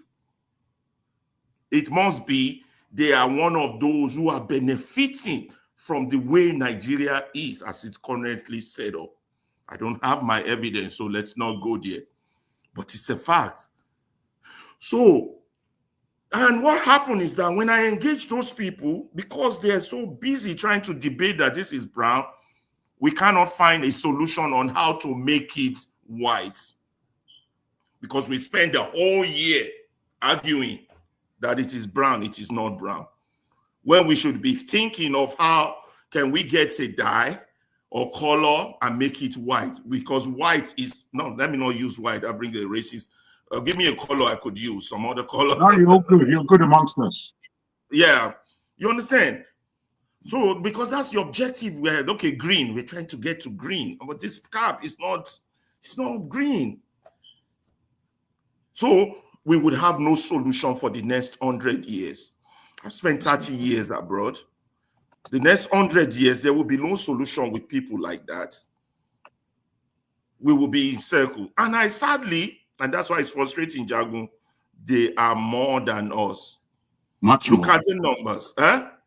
Much more. They are more than us. But when I also look at the numbers, there is a sleeping majority that are looking for the right boss to come on so they can get on board. There are people who have turned themselves off. Go on, Jagun. I wanted to come in because I know I began in a very depressed mood.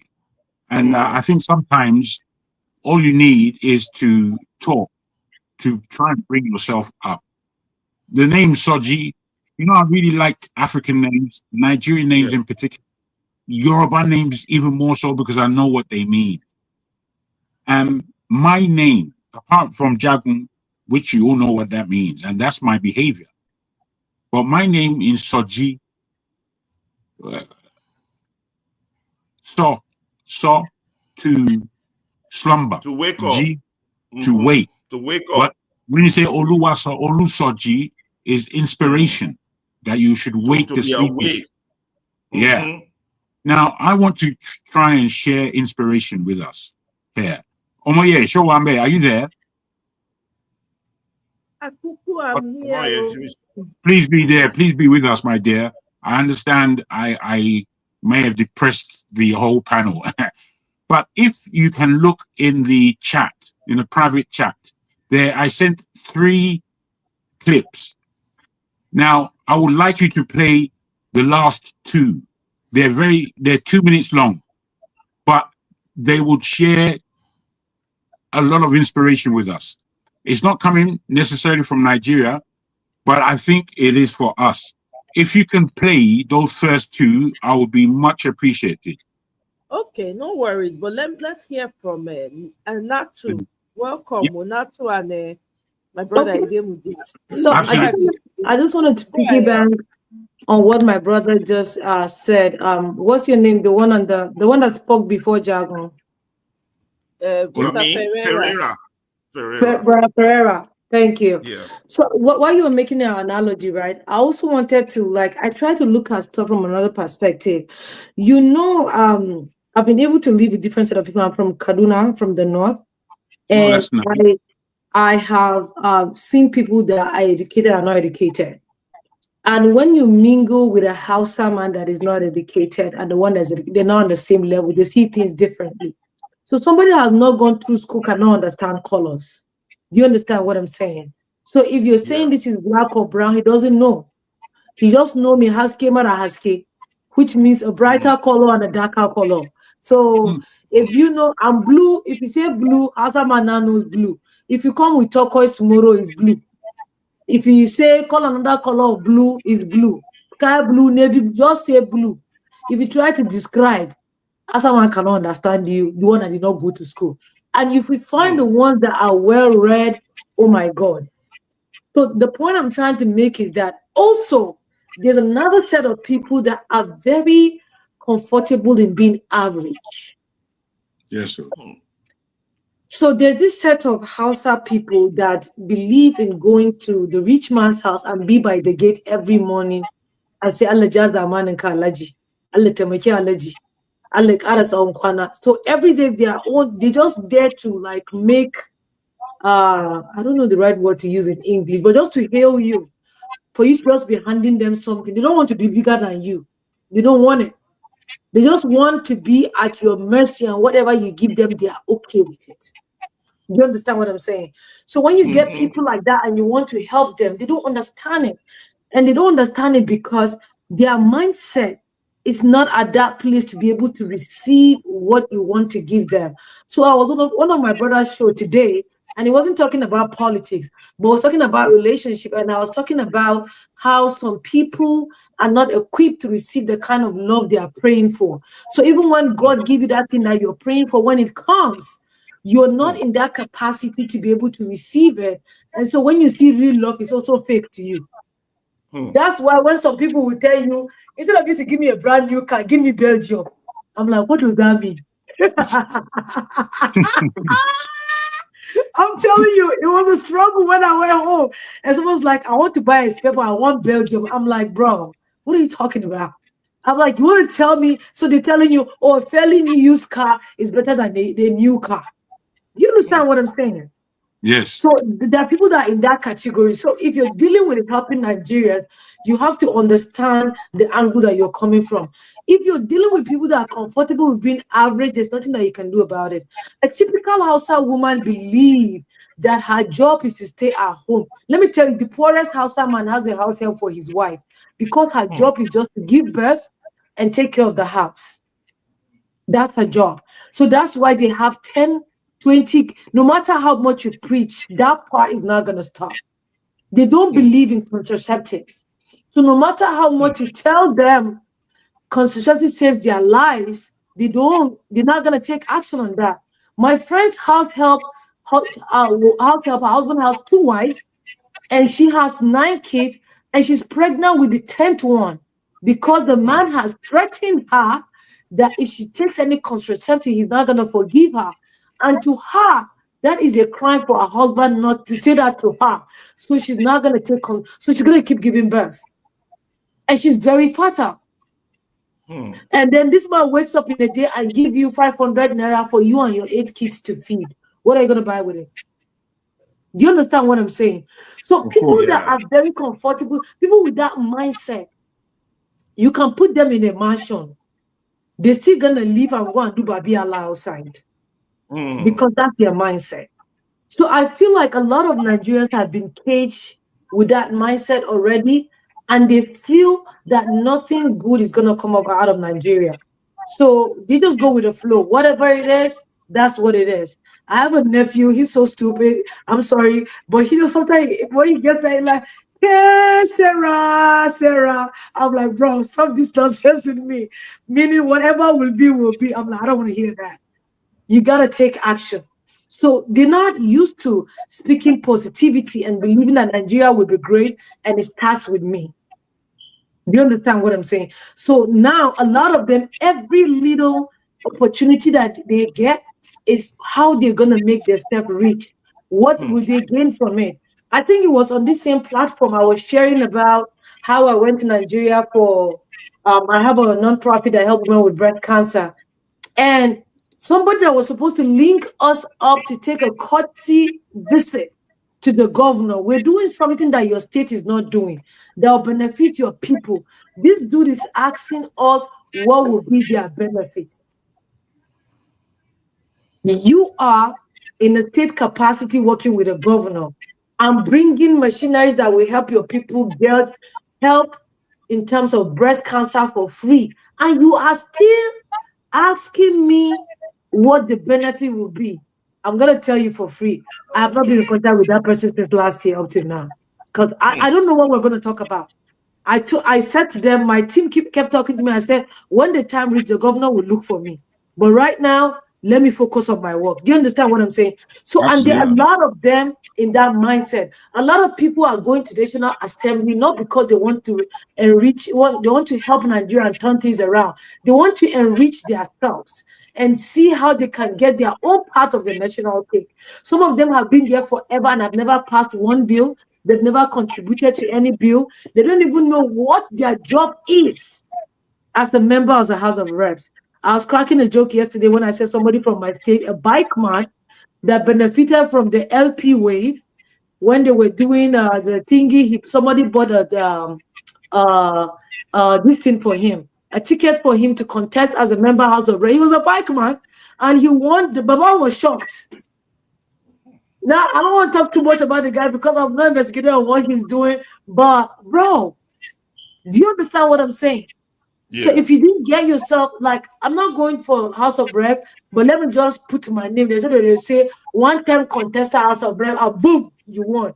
What are you going there for, sir? Then you start doing kami in outside people. You start catching here and there. You know, when I go there, I'm going to say, they don't even know the benefit of what they are doing. They don't even know the capacity that they hold. They are just there as a member House of Rep, so that they will call you event and say member House of Rep, member House of Rep. It's not the same member of House of Rep that we found one time at an adult store slapping somebody out. They don't even know how to conduct themselves because Atiku put that dude there. He didn't even know what it took him to. He didn't even know what he's doing there. He didn't know how he got there. Atiku put him because it's his boy. So honestly speaking, I feel like we have a lot of work to do, but also mindset is one of the things that has to be corrected in a lot of Nigerians, because some of them are just like, let me just get what I can get to, because Nigeria, the way Nigeria is going, they keep telling Nigeria has been sold. So whatever you are doing, if I decide to be a good boy, now at the end of the day, who go benefit? I go lose. Do you understand what I'm saying? So it's that we went to a hospital. Government has given us approval to use a hospital. Somebody's coming and opening eye like you can't use it. I'm like, bro, this is a free job we're doing for your people. Why are you blocking it? Because he has nothing to gain from it. Because I said I'm coming with my nurses and my doctors. Why would I even come with my nurses and my doctors to use their own facilities? Do you understand what I'm saying? So the corruption right now in Nigeria is like a cancer. It has eaten deep, and I think is in stage either 3 or 4 at this point. So what can we do? How can we remedy a stage 3 or 4 cancer? Now to cut them out completely, but how we want to do them now be the question. Now the problem, because now that I brought the case of cancer, is to tell you how I work with some women that have breast cancer. You have stage 2 breast cancer, and you are getting help that will that will give you a chance to life. And they say, we'll have to cut one of your breasts out. And you're like, if you're cutting, my auntie died because she will not cut her breast. My mother's sister, she died because she said she will not cut her breast. 46-year-old will never marry, no kid. What do you want to use breast do? You are a candidate for breast reconstruction. What do you want to use the breast do? Talk to me. Do you understand what I'm saying? Yeah, I do. My sister, thank you very much, Natu. Now I get this show today. Now listen because Egbe woman, oh Jamie, Egbe woman. Mudia, are you there? Yeah, good evening, everyone. Can you hear me? Yeah, we can hear you clearly. Before you talk, Yeah. I want to talk something really quick. Welcome to my show, my brother. Good to have you. That's a powerful brother right there, Idemudia. So, NSAS, I hear say NSAS arrest one activist for using curse words against Tinubu and Egbetoku. Hey, we have reached this stage in Nigeria. And then Wike just dey collect people property, they dash am to a family member to Abuja. Okay, right? And then we hear say in France base, military base, they don't carry and go Maiduguri. I don't know. That's why I see am o. Abeg, make una talk Who to will me. be lying? Will I'm you say? telling you. I'm telling you. I see am. So Idemuja, please. Ah, what happened to him? I think we lost him. I Idemuja, I think think Tony your has not spoken. yeah, Tone has not spoken. Yeah. So Tone, go ahead. You have the I'm floor. sorry, I said Tony. Is it Tone? It's Tone, yeah. Tony Tone Okay. Tone. Tony. That's the group. Yeah, welcome, Okay. Tone. Yeah. You have the floor. Yeah. You should manage yourself, I beg. I want mute. I Yeah. don't tire. Yeah. It's true. The French soldiers are in Nigeria right now, and your guess is as good as mine. They are going for our natural resources, what they couldn't get in the other countries. Okay, Idemudia is back. Let him go on. Yeah, I I'm don't so know. sorry. I wanted to load out my other phone. Okay. So Yeah. good evening everyone on the panel. My name is Idemundia. I'm from Edo State. Asam by tribe. So Nice. I've been listening to everything that everybody have been saying. So I'm a young boy. I was born recently in this generation. I'm 27 by the way. So I kind of Gen Z. witness yes. So I kind of witness, late I was a very young boy when general died. So I'm caught in between the Gen Z era. So here's my thing here. So I went up to study how we came to be Nigerian and everything. And I must say that I call it institution decay. Now, I will start from Shagari's era. There was massive looting of resources, criminalization. You have people like Umaru Diko who were going to the UK to tell the government in UK that they should point out any Nigeria who is picking food on the roadside dustbin. That was the era Nigeria was very rich with resources, right? Cool. There were, I would say, if we are going to say there were no leaders who built the institution and what we have currently, the thing is, the politicians we have then were equally as bad as the one we have today. Just that the ones we have today are taking it to the extreme, right? There's a total neglect of the country. Today, the president and the vice president can leave the country. Even the senate president can leave the country, right? To any country of their choice without proper documentation or telling the people they are leading where they are going. So the thing is, the leader have their own share blame, and we the people who they are leading also have blame also. Now, you can imagine in a country like Nigeria, in the last 25 years or so, you have presidents that have come after president. Now, somebody like Yaradua was able to take a petrol to 165 naira or thereabout, right? Now, he was succeeded by Jonathan. Jonathan wanted to remove subsidy, and there was this politically motivated, what's it called? Protests. Protest. Yeah. And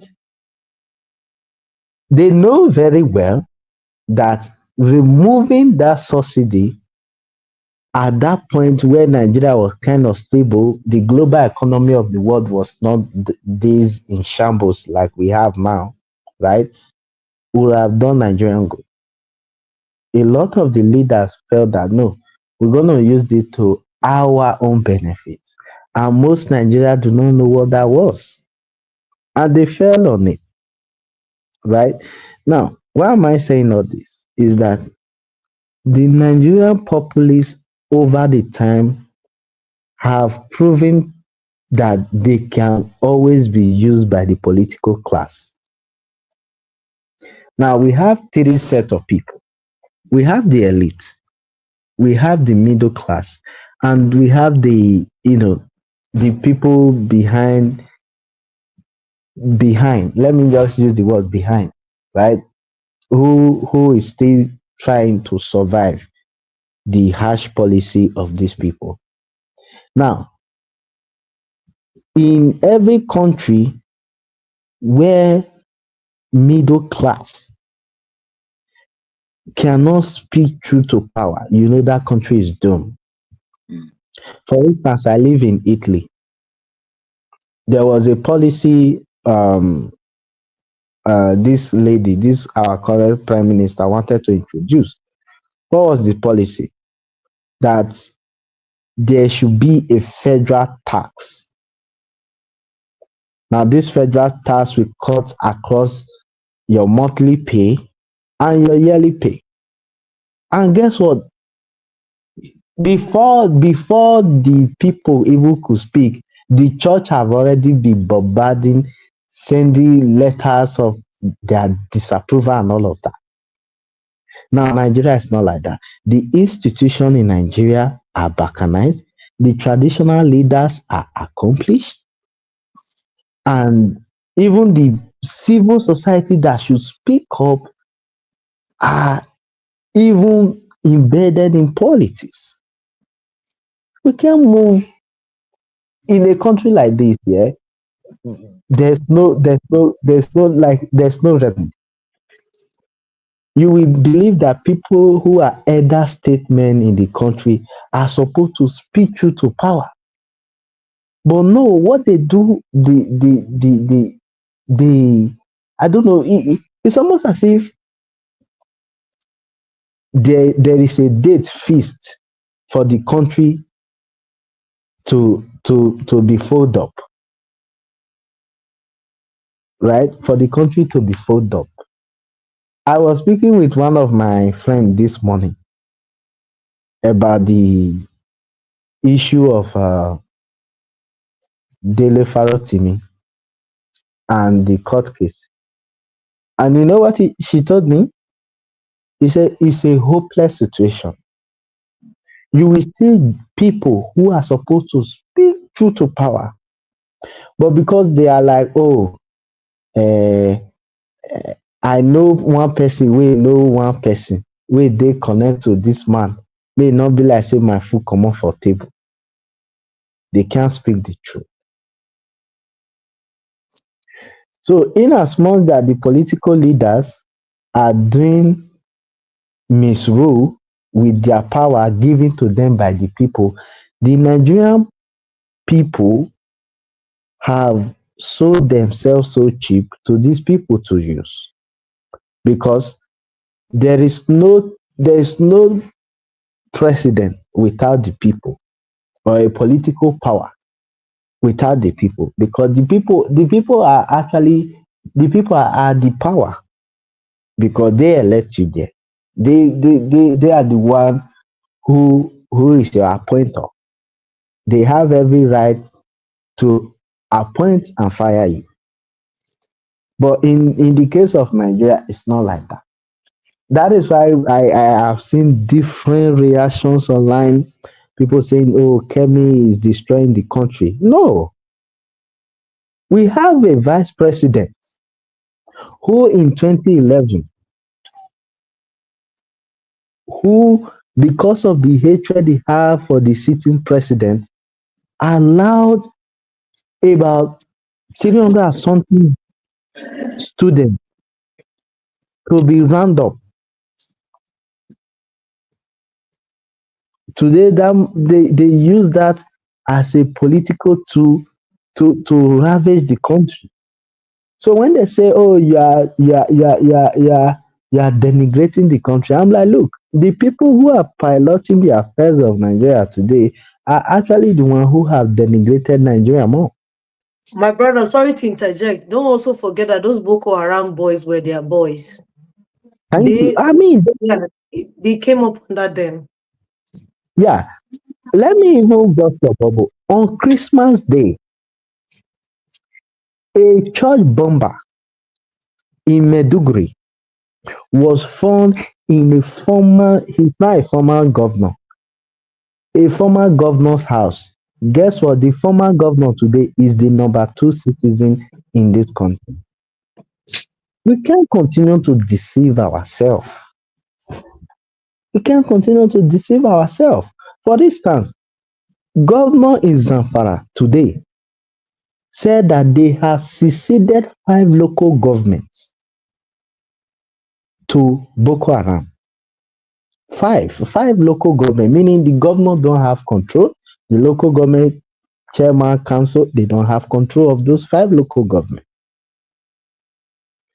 The country is going down by the day, and my most biggest disappointment is in our traditional leaders. Before, my parents used to tell me that elders in the community are supposed to be the sole voice of consciousness and discipline for misbehaviors and misrule. But today in Nigeria, traditional leaders who are supposed to be the fathers speaking consciousness to people in power are today even doing the worst. A traditional leader or a ruler was caught in Edo State in collude with kidnapping. In fact, the kidnappers were his boys. It's quite unfortunate. The country, for me, I've said that the only way that we can get Nigeria right is what happened in um, Sri Lanka, where everybody was fed up and everybody said, "Today is today. We are going to turn this country down for the people." Because the impunity, the show of shame, the show of shame. You see, even even a civil servant who is not present in Nigeria, right? Who is not present in Nigeria, still working in civil service and collecting commission, and he's not even working. So it bears the question: where are our elders who are supposed to say, "No, this thing you guys are doing is not right"? Where are our religious worshiper, the pastor, the bishop, the imam, the pope, and all of that? So there need to be a total reset of Nigeria, because if we continue in this pace like this, in the next 50 years, Nigeria will be completely, I don't think if we will ever exist. For instance, look at the tax reform bill that was brought before the National Assembly. That bill caused ethnic tension. We have people going at each other. One was saying, "Oh, you are the slave of the country, you are the this of the country." Whereas every inch of land in Nigeria is blessed with unique mineral resources. But because these governors are lazy, they can't think outside the box. They stay up the most easy tool to use, which is the ethnic part. And thereby everybody is disorganized. This one is looking west, the other one is looking Bros, I north. beg, bros, can I? You said something very profound. So is that Yeah. Ide Mudia? Yes, sir. Okay, you said something very profound. So you said in the next 50 years. So there's really no Yeah. point of us being here, and me, I'm probably gone by then anyway. So, Now you know. you said in the next 50 years. So No, we are no, talking about change now, within the next. yeah, Otherwise, me, I yeah, know, you know. no, the time is now. You know why? If we don't do it now, me, I always think in long term, right? If we don't do it now, the next 2, 3 generations are probably going to say, you know what? After all, our forefather did it, right? So it's good to siphon money as a CBN governor. It's good to siphon money as governor of a state. We have to rebuild Nigeria with strong laws. That is why sometimes people always say, oh, why do you like the Chinese country, the Arabic country? Oh, their law is kind of very ruthless. I'm like, look,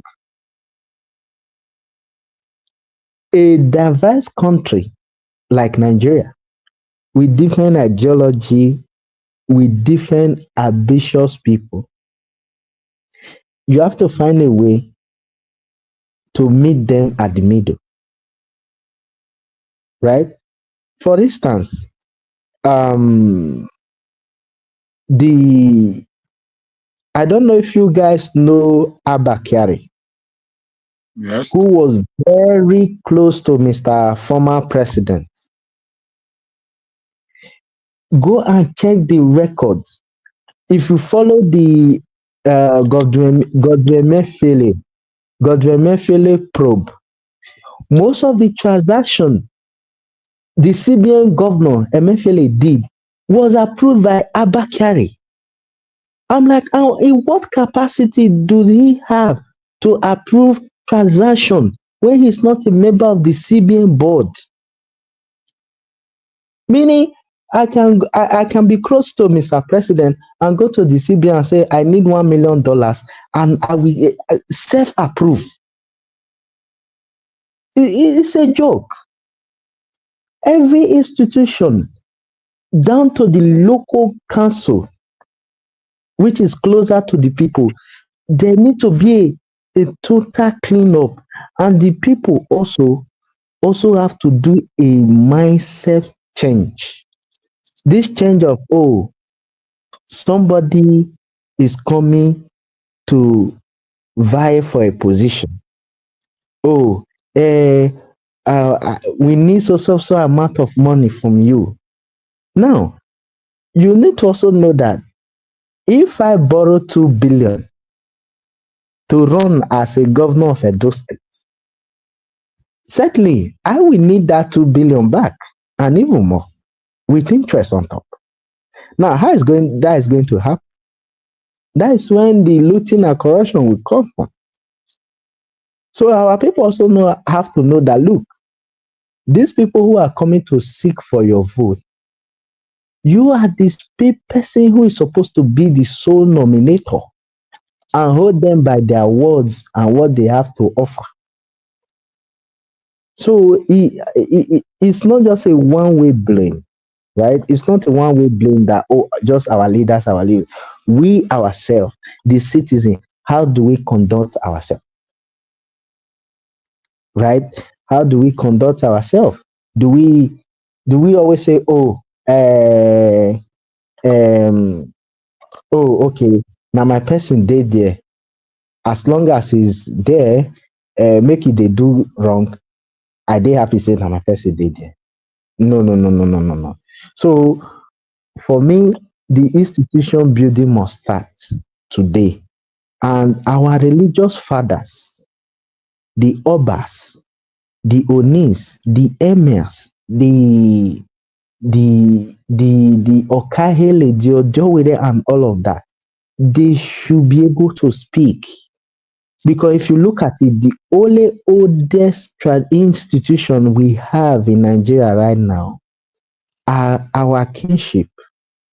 Because if you look at when the British came and invaded the Benin institution, the Yoruba Oyo Empire, they were still able to come back and rebuild this institution.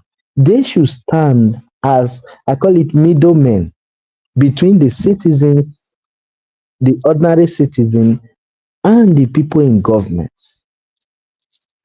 There must be people who are respected enough in the society who can say, look, Mr. President, what you are doing is not right. This you are doing is not right. Because I believe that the kings are very close to the people because they have subjects that they are ruling over. Right? So it must be a two-way responsibility, because today they are using taxpayers' money to pay the traditional leaders in Nigeria. They are using taxpayers' money. So there must be something that they must speak up. They must speak up. The injustice in Nigeria is too much, and I thank you, Auntie Omoya, and everyone here for speaking. We will continue to fight and fight until Nigeria is good and there for the dream of us. Thank you. Well done, young man. Well done. Yes, so Mr. Demudia, you have really spoken like an elder, even though you claim to be very young. He's an Your elder. words are really. Huh? He's 27 going on 72. He's an elder. Okay. I didn't hear the earlier number. Somebody put on the chat that he's 78 in mind. Yeah, spoken like an elder. But I just want to add that I agree with what Mr. Demudia said. The problem is the people, but the main problem is the elites and those abroad. I think it's the system. Yeah, the system is gone. But I think to prepare the people, there's a job that needs to be done, and that job has not yet started. This for us, it's not. Look, there's no problem in this world that is not insurmountable, that God has not given us the skill to solve. It's just pretty bad right now in Nigeria, and the good people don't have the numbers. The good people are not connected. The good people are not planning. The good people they've not started. So it's now free for all for the bad ones. So until the good people start connecting, start meeting, start planning, start executing. Yes, we have a few like Dele, Showore, a few radicals out there doing the right thing, but even Nnamdi Kanu as is in jail. But I feel there need to be a movement formed. This political dispensation that everybody keeps following is the enemy, and it's not going to deliver a solution for that country. That's my own 2 cents, though. And I think hopefully in discussions like this, we start meeting people, start connecting. Those who already have a stage will now bring on people who are of like minds, but not those who are trying to socially condition the people to accept the status quo. Because that's what I see with the Nigerian press. That is what I see with most of these internet bloggers. That is what I see with all these talk shows. That is what I see with the educated people. They are just socially conditioning the people to say, well, it is not that bad. Let us just accept and move on. Well, that is the way Nigeria has been. It's not going to change now. I've even heard them say that.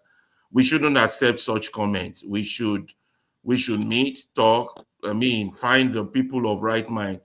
For that America you're looking like that, it's only a few good men that made America a good country.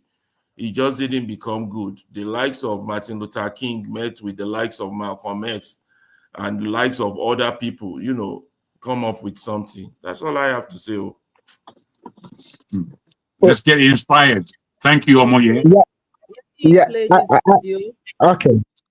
Yeah, let me play this. Idembudia, you wanted to add I need you guys to understand that poetry, as Ferreira understands very well,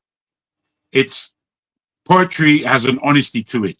And I need you guys to hear these poems, please. Thank you so much. Okay. Idembudia, did you want to quickly say something? Right, play. Yeah. Okay. So I wanted to give a short rebuttal. Another thing I think we can do to rechange the political system in Nigeria, right? We need to start having active, young, progressive young leaders who have the love of the country. There's something I noticed, right? We have Nigeria as a country, but we don't have Nigerians. If you look at how the 2023 election was run, it was run based on I'm a Yoruba man, I'm an Igbo man, I'm a Fulani man, not as a Nigerian. The only person who caught it, that really caught it, if we're going to do a fair analysis and break it down, was Peter Obi. He was like, oh, don't vote me because I'm an Igbo.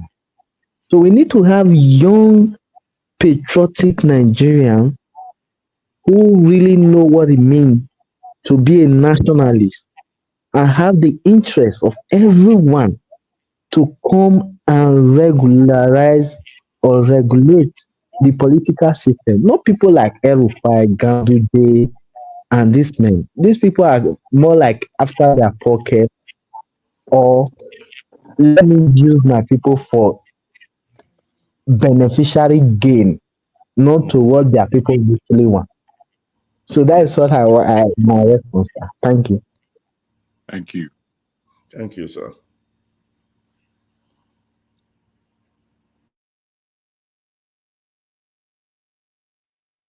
Oh, yeah.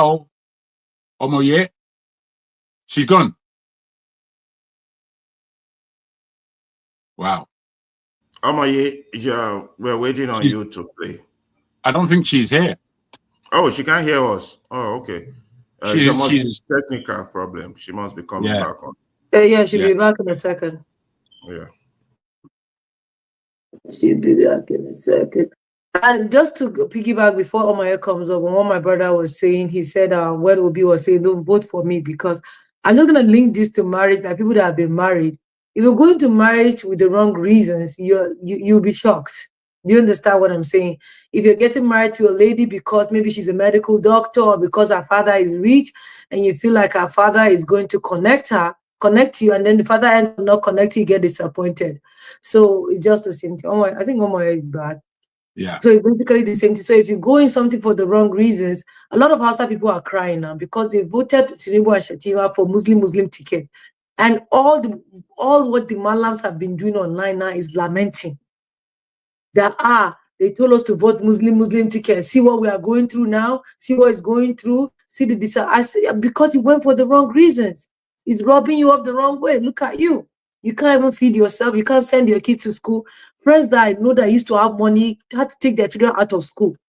You understand what I'm saying? So that's just how I can link the situation of Nigeria and the election that happened last year. That's like my perfect analogy that I can give. You're going to marry for wrong reasons, you'll be a miserable man or a woman for the rest of your life. Omoye, welcome back. Thank you. Sorry, my network, it's been raining heavily here, and the wind is really heavy as well. So hopefully we can run through this without much interruption. Is a legend, is a true hero of mine, and show so many others, and it is real honor and pleasure to have him here tonight. From Kingston, Jamaica, please give it up for the original Muta Baroka.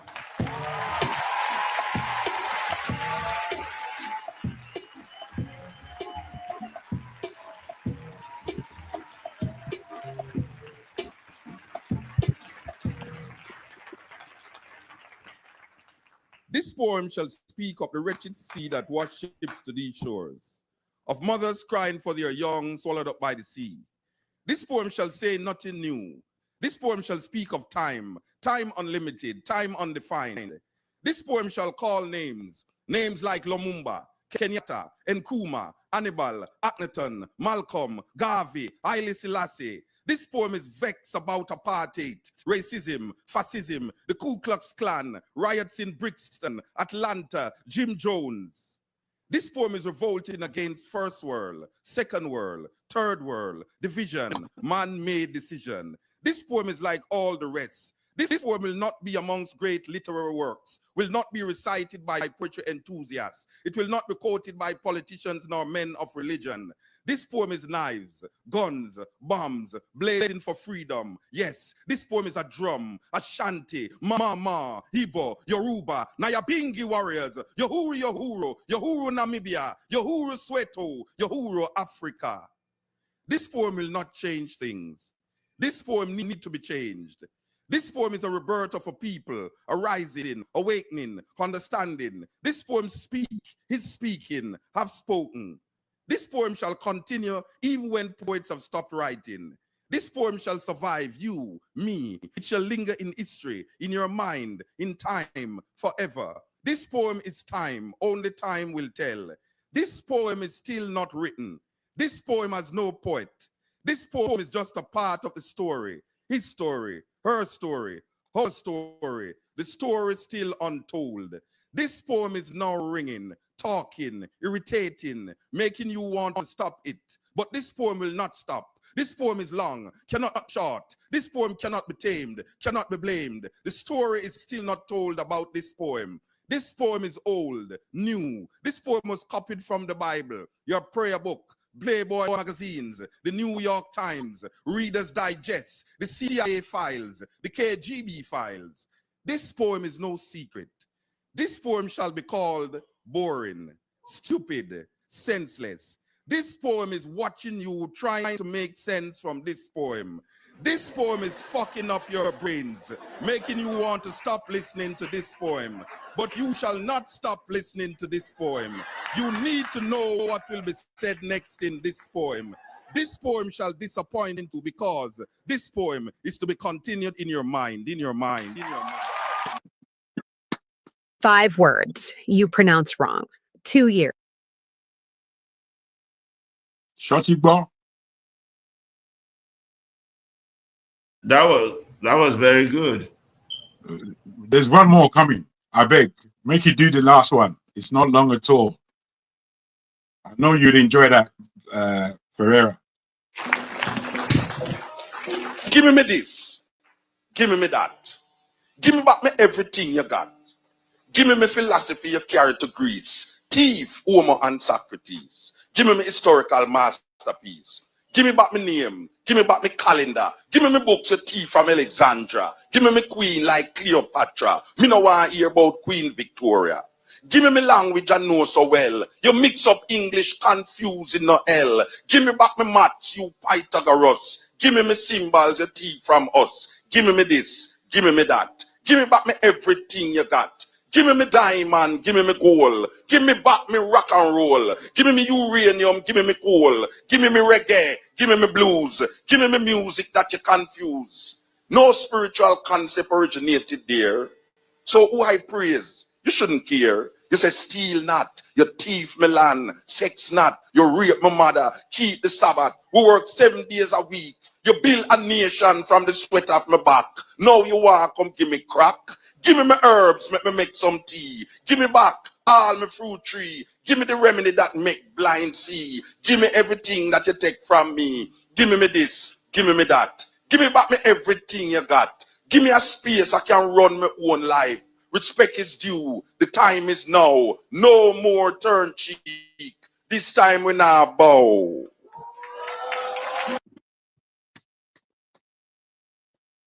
Simple things.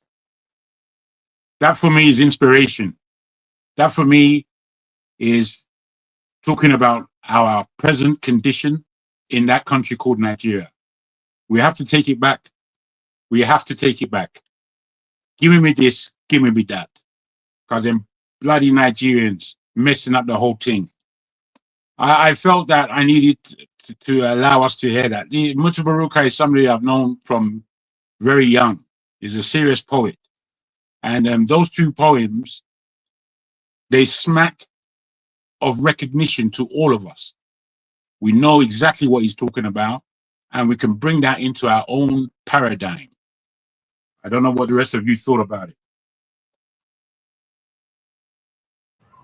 I agree with you, Dragon. There, I agree. Yeah. But the planning has to start. Oh, the movement, the connection. We have to use this internet age to our advantage to There solve was a this young problem. man. There was a young. Sorry, Mr. Pereira. There was a young man that came on Dr. Damage's show. What's his name? Soli. That's his name. Yes, Young man. yes. I mean, Yeah, that guy. Solis, yeah. Soli. Do you know him, Mr. Pereira?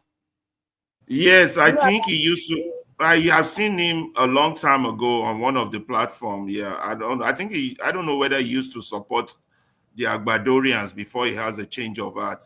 yes, he used to Yeah. support. Well, okay, maybe he's not a good candidate for the group. So, yeah. So No, that's good though, Omoye. If you have somebody on their side before and he's talking like him, that means we're making progress. It's one person at a time. You understand? Because they too Right. were No, lied I'm to. just in terms of action, as an actionable things Okay, that action, yeah. need to be do like behind the scenes. Go ahead, go ahead. Stuff like that. So I mean, so I just hopefully there's movement and there can be actions that we can take, because this whole silence is bugging me out. And I'm actually getting tired of this Nigerian thing, to be I honest. can hear it in your voice. It's draining, So let me just go to Mama H. Mama H, you have the floor. Please, anybody can talk. I'm going to mute Mr. Pereira. Mr. Pereira, I don't hand over to you. Now go run the panel as soon as I come one time. I did background. Good evening, everyone. Yeah. So what do we talk? Oh, I think I will start by saying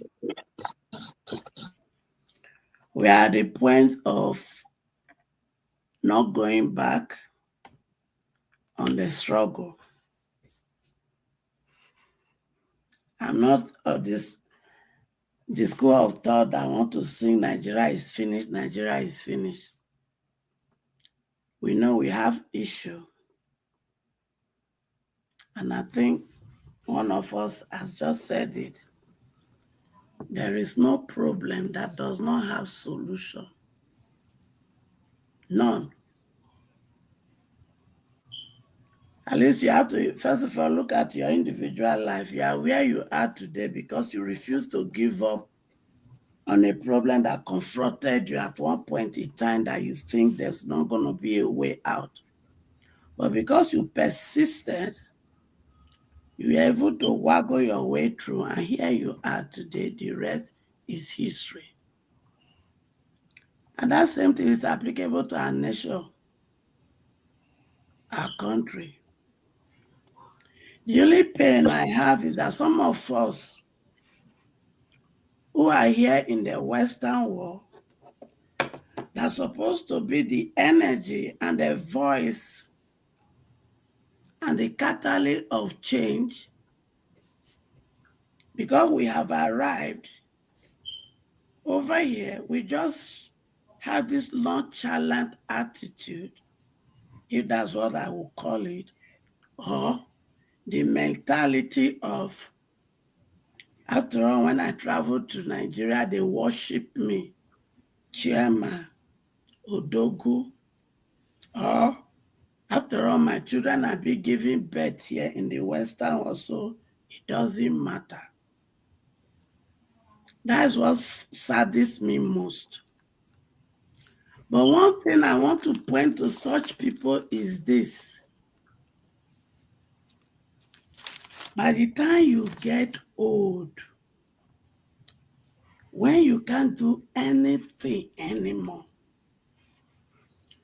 when you don't have a choice to be able to make your own meal, and you end up in their nursing home system, then it will be too late. Because as at then, the privacy you are enjoying today, the good food you are able to make in your own, your African food and all, will not be there. And if it now happen, you have children that will not be there for you like the African child used to be there for their parents. By the time they dump you in that nursing home, the next time they will ever come to see you, if at all they will come, was when you breathe your last breath. I don't know if that is the kind of legacy you want to leave behind for your African roots that you cherish so much. As a social worker, I once worked in a nursing home. I met an African man. I think he was from a tribe in Senegal. But as when I met him, he has stroke that he can't even talk. And even the little he can talk, he can't speak English.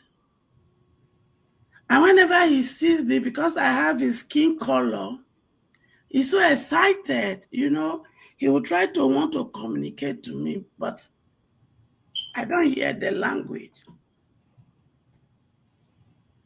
And it saddens me. And I find out as a social worker that he has green card. And I try to read through his history. He has 3 wives when he was in Africa. He has children. And every one of them are in Africa. They didn't even know what is going on with him. I was trying to look for somebody from his country who understands his language a little bit so that we can get somebody with sign language that could interpret for him. I was in the process of trying to fight for him to become a citizen so that we can use that opportunity to see how we can use the resources available in the system to at least bring one child or 2 to just be here for him. I couldn't complete that process before I left that place. And anytime I remember him today, it makes me have the desire to fight for us to build a new Nigeria. Then the other day I went to the hospital. Then there was this Nigerian lady I knew when she was much hijacked and all. But this time, she's not. She was on oxygen. So she called me. And I said, Mama, are you here? I said, yes. So she saw this white couple passing. She now pointed to them and said, oh, Rinwo, can't you see them? Look at how they held their hand. In my next word, I want to be able to end it like this. Before she greeted me, she was on the phone with another person. So she told me, you see, my daughter, loneliness don't balance. And loneliness now they kill us today. And when she said that, it also awakened that fighting spirit in me. That you see, this is the more reason we should make sure we fight and get a new Nigeria. So us really coming up to say, Nigeria is finished, To me, there's no need of that anymore. There is power in spoken word. So if we continue to confess Nigeria is finished, then the effort we are making will yield no fruit.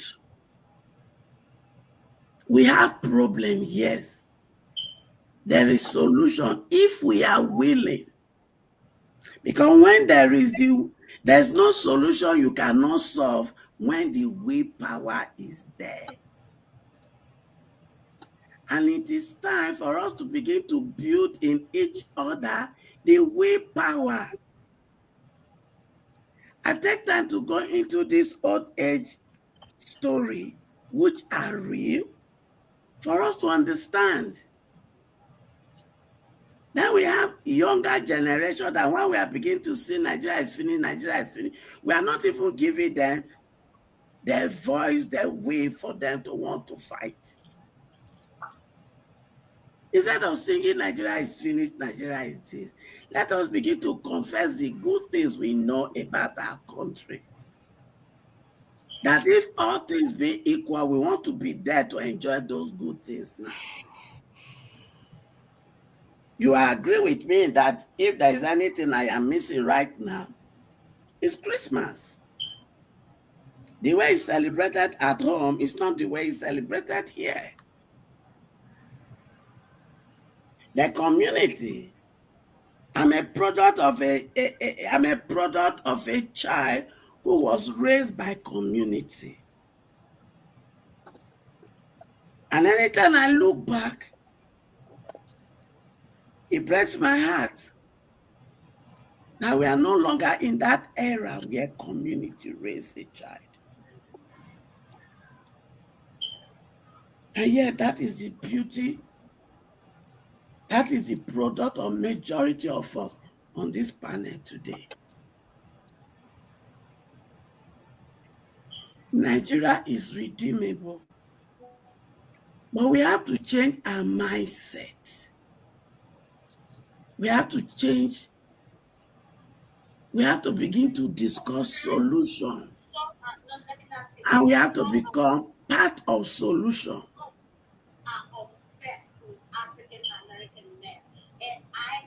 And until we begin to have that mindset,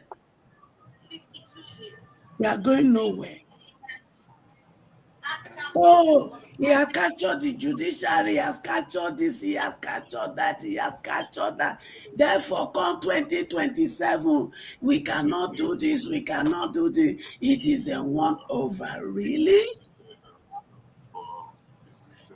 It is high time we begin to sit on the table and begin to say, okay, this happened in 2022, 2023. These are their strategy, these are their strategy. What can we begin to do now to begin to undo these strategies? And there are not things that need to be discussed on the social media. Because it is only a fool that wants to go to war that will say, this is how I want to fight my opponent. If I go by the story of the Bible, Goliath was a strong man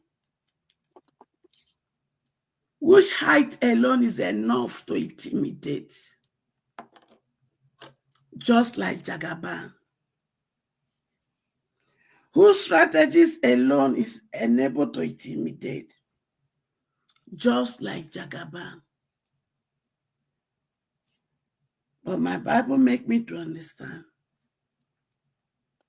it was just mere catapult, empowered by God, that brought down Goliath. And at the end of the day, it was his own sword that finished the job. So what does that tell me? If we put ourselves together, it is a done deal. And it may not need to for everybody. It just needs some few dedicated and committed people. And we can do it if only we can make the effort. Look at the situation of Dele Farotimi and Baba Are. They are using different, unnecessary things to distract the main thing. And what is the main thing? Every details are in the book. And instead of them to say, okay, instead of Are to go to court to sue him by himself, but because he's a coward, old man that is a coward, he's not insinuating other this thing to carry him to court. But the question is this to us, Nigeria. Are we going to keep quiet and overlook? Because the genesis of our problem that we are today, those are the origin. I think I was listening to On My Head played during the day. And one Bonfu that was coming to talk nonsense. He said he should go and bring proof. What Dele wrote in his book has date. It has names. It took him 11 years to write that book. And even in the book, he has stated that they will come for me. Exactly everything that is written in the book is being played in our face.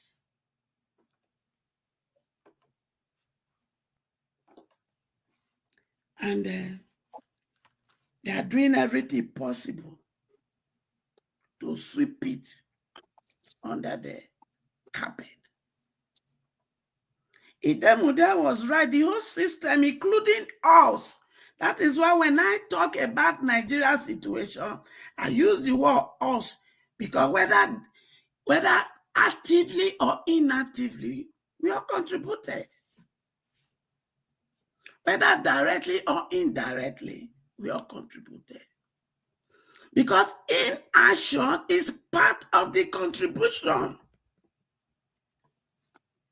And it is us as a people that will deliberately make up our mind to say, you said this madness must stop, and it must stop now. It must stop in my time. I will put everything to make sure it stops. So that anywhere we meet Nigeria, whether on the phone, whether on the internet, whether physically, the message should be, let us rebuild our country. I rest my case there for now. Thank you. Thank you. Let me go real quick. I just wanted to piggyback on what Mama Echo said, right? Thank you for your submission, Ma. And I think if you join from the beginning, you're going to see that there were a lot of like positive message from the people from the panel. I didn't think we got a lot of people that were, even though we had complaints on the situation Nigeria is, I think one of the topics for today is how to remedy the situation has been like the order of the day. And I think when you made a comment about people in diaspora that are folding their arms and watching, this is the reason why I will not judge people in diaspora. And let me tell you why. People have different experiences of why they left Nigeria. Some people have different type of traumas that they are dealing with, and they've not been able to handle it. Some are in denial. There's a video of a woman that was going around, I think 2 or 3 years ago, that she was raped in front of her daughter. Sorry, was raped in front of her daughter, I think, and her daughter too, or something like that. There's a lady in Maryland, I know, she's from Kaduna, that was also raped by Boko Haram members, like repeatedly. She was kidnapped and being raped before she was able to escape. and get asylum. So when she is being actively advocating for a better Nigeria. But if you see somebody like that is not advocating, sometimes you don't blame them. You want to like understand and give them a little grace. That's one thing that I've learned to do in life. Sometimes you give people grace. Some people is their family members. If it's somebody that grew up in like stricken poverty in Nigeria and has not been able to do anything or get any help because he doesn't have or is not associated with any affluent member of the society. So he narrowly escaped and left Nigeria. And if you tell them that, oh, advocate for a better Nigeria, if you say, yes, I will, close to that person. And if you say, no, I can't, Nigeria show me Shege Banza, I'll try to understand with that person. Because why? He didn't have any connection to be able to get anything done with his life. So he's not able to achieve anything. Do you understand what I'm saying? So that has been like the situations of some people. So when we meet our people like this, I think before I try to say, oh, you're not doing anything to help Nigeria, I'll try to explain my stand to them and then like try to explain to other people also to see what the benefit of them joining hands together with us will do to our own country. Because I have shared this story a couple of times. When I first moved, I was born in America. My dad came to school in the States. He went back to Nigeria when we were 2. My father is a typical northern man, a patriotic Nigerian. There was nothing he was not offered to stay. He did stay. He went back. And I came back when I was 27. I'm always grateful for that experience of going back home, right? But when I started school, we were supposed to go to the UN for an event. And I was not in class that day. And our professor was telling everybody to submit their passport, especially international students, so that they will know the kind of visa that they have. Because the UN does not give everybody a pass, especially depending on the kind of visa that you have. So one of my friends in class said, oh, don't worry about Natu. You don't have to worry about her. She's fine. She's going to get a pass. And someone in the class made a comment. He said, oh, we're talking about the Nigerian girl. So she said, yes, she has an American passport. And someone say, how did she get that? That experience alone has taught me, it's not that I don't refer myself as an American, but I'm a Nigerian first. For that reason. Because I mean, people in that class that have green card that came through the window, just because I have a darker skin color, feel I'm not American enough as them. So that has made my brain stay in a way like, you're Nigerian first.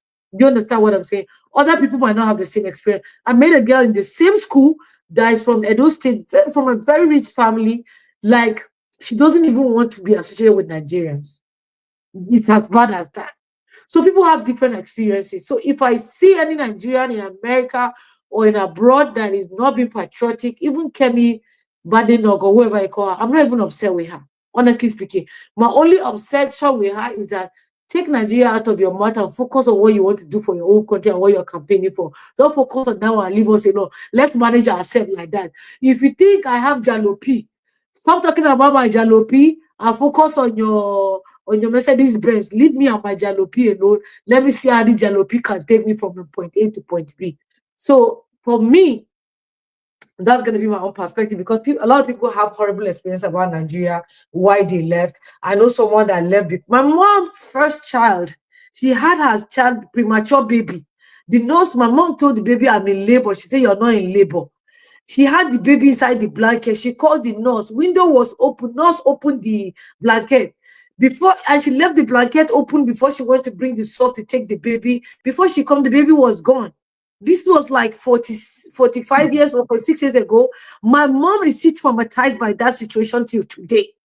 So if someone like that tell you that don't want to do anything, I'm not going to be upset. Do you understand what I'm saying? So honestly, that's just it. And I think a lot of people have spoken really well about the state of Nigeria and how we can contribute to make it better. And like I said earlier, it's down with the mindset, because a lot of people have a different mind. Everyone just wants to eat now in Nigeria. People are hungry.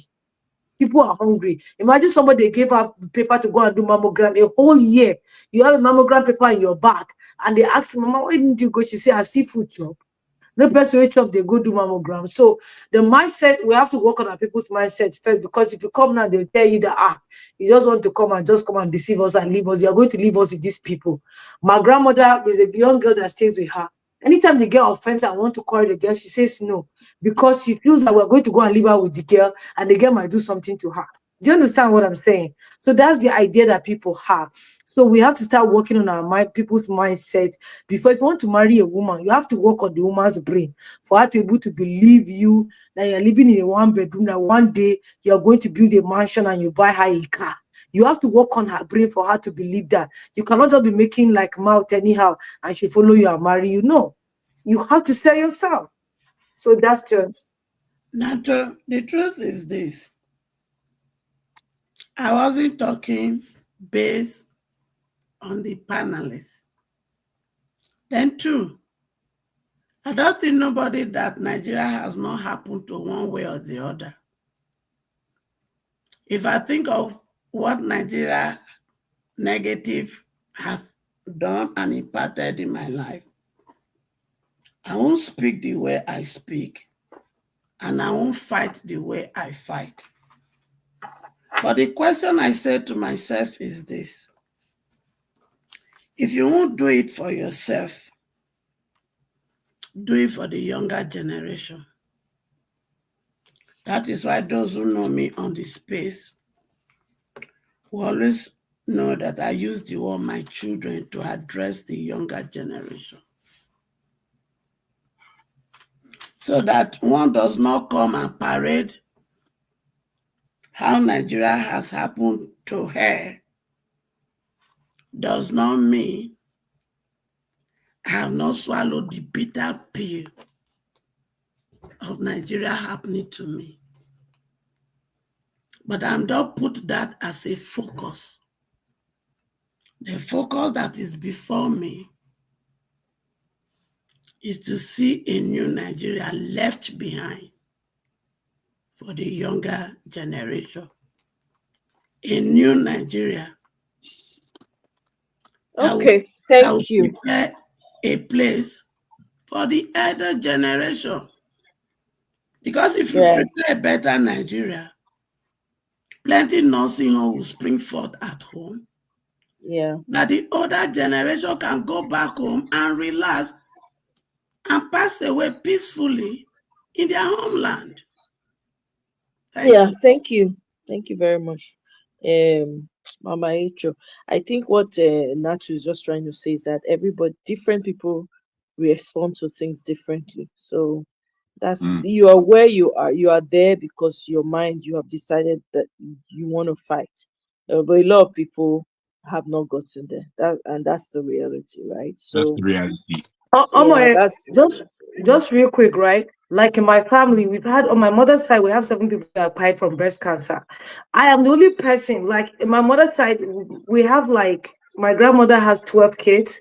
We have almost 30 grandkids, almost 10 great grandkids. I'm the only person that picked up this fight to make sure. And still 2 weeks ago, another auntie from that side pied for me.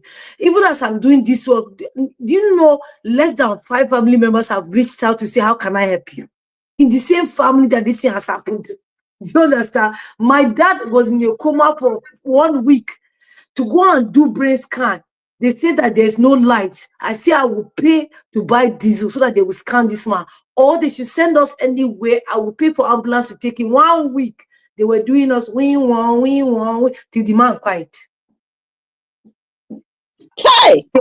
Exactly. So imagine that. So that's the whole point, right?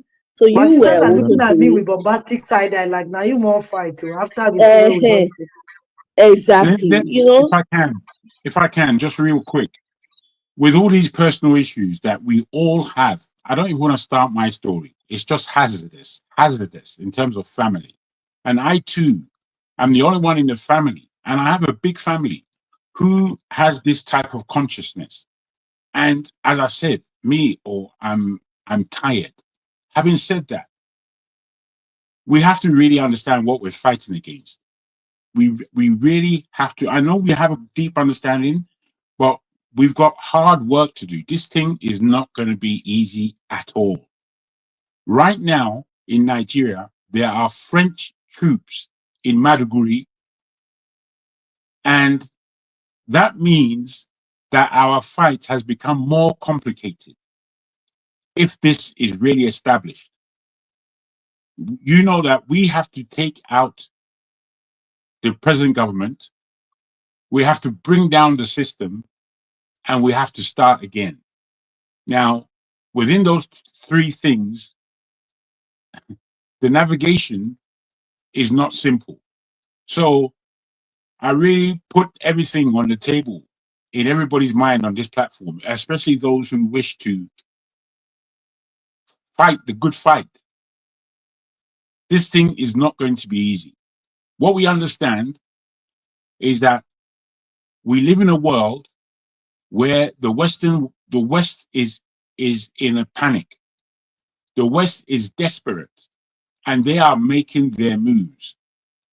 And the one Tinubu in that whole of Africa has joined them. He has joined them. So, in order to do what we have to do, it's not just words alone, even though we have to get a plan. First, we have to get a plan, and then we have to execute that plan. And boy, for me, yesterday, I was in a much stronger frame of mind that we can do this thing. Today, I really am on shaky ground, if you understand me. I'm on shaky ground. I just want to ask everybody on the panel, is there any major talk among progressive Nigerians about talk of a movement joining for, I'm not talking, please, I'm not talking political parties. I don't believe political parties can save Nigeria. I think like an organization, like a movement, just like they have what do they call them? ACLO in the United States, American Civil Liberty Organization, or things like that, that when they speak as one voice on the ills of the society and say, okay, when they have a specific, is Nigerian talk among progressives even going in that direction, or we are still at this level of bickering over little stuff? That's just what I want to know. I would tell you, I would tell Ferreira, that we are not organized. There is no organization. We have to become organized. And I will put to you also, I don't believe at today, yesterday I thought differently. Today, I'm thinking we can't do, I don't know if you can use the word V on this thing, but we can't do it without that V, if you understand me. Yeah. You understand V? Without what? We can't do it without what? Without what? We can't. We cannot. You said we can't do it without something. I didn't hear that word. Well, I said V, but I don't know if you could say violence. I don't think it could be done. Oh, I got you. I got you. Yeah, don't say the whole word. I got you. Without the V word. I still think, well, very friendly, it's possible if we take hold of the communication part of the language. Right now, all messages and communications are coming from the oppressors. And that's what we are recycling and regurgitating. That's what I said. Look, it's been almost a year I've been back and forth online. By now, there should have been some existing organization that said, okay, hey, Jagun, I see you have a progressive mind. Come join us. We have this. Here's our form. Be our member. This is our objective. A better Nigeria. We just, want to change people's mindset. We are no political party. I'm thinking by now, there should be something like that. Maybe the likes of the show already should transform into. I think, Mr. Ferreira, sorry for butting in just like this. Yeah. It's something you can take on. You don't have to wait for the show or raise or I'm thinking of it, but they have a platform. No, you have a platform too. You have to create. You have to build on that because everybody has a role to play. Here's the thing: everybody has a role to play, right? So since you have these thoughts, because you have been listening to you for a while, and you have your thoughts are very. They're succinct and there's something that is workable, right? So if it means you starting on your own and then getting people on board and just building from scratch, from nothing, that's what it would take, right? Because I do know that I happen to be on a some space at one time where they were talking that they have some people that are planning behind the scenes, but they're not good. They're not going to share anything because Yeah, because of because you can the share. Yeah, because of the the dangers situation, involved. and Yeah. it's getting worse and worse now with Nigeria and all of that. They can pick All anybody of up. that. So Yeah. people are being very careful. So I'm just saying, like right now, because I'm thinking it's also it looks like it's gonna be the diaspora that may likely save Nigeria in the end. That's And what I'm thinking also. It looks yeah, like because it's gonna be Nigerians have been beaten down at home. There's no down. water, there's no light, there's no job, there is literally nothing. They are almost like they're just one step away from dying, literally. If they fall the wrong way, that's it. If they hit their head the wrong way, that because there are no hospitals, right? So I Yeah. think everybody I should agree. take up their banner This and do what protest, you yeah. can and just bring people in. That's true. That's true. And it's a long-term plan. It's a long walk to freedom. I'm telling you guys.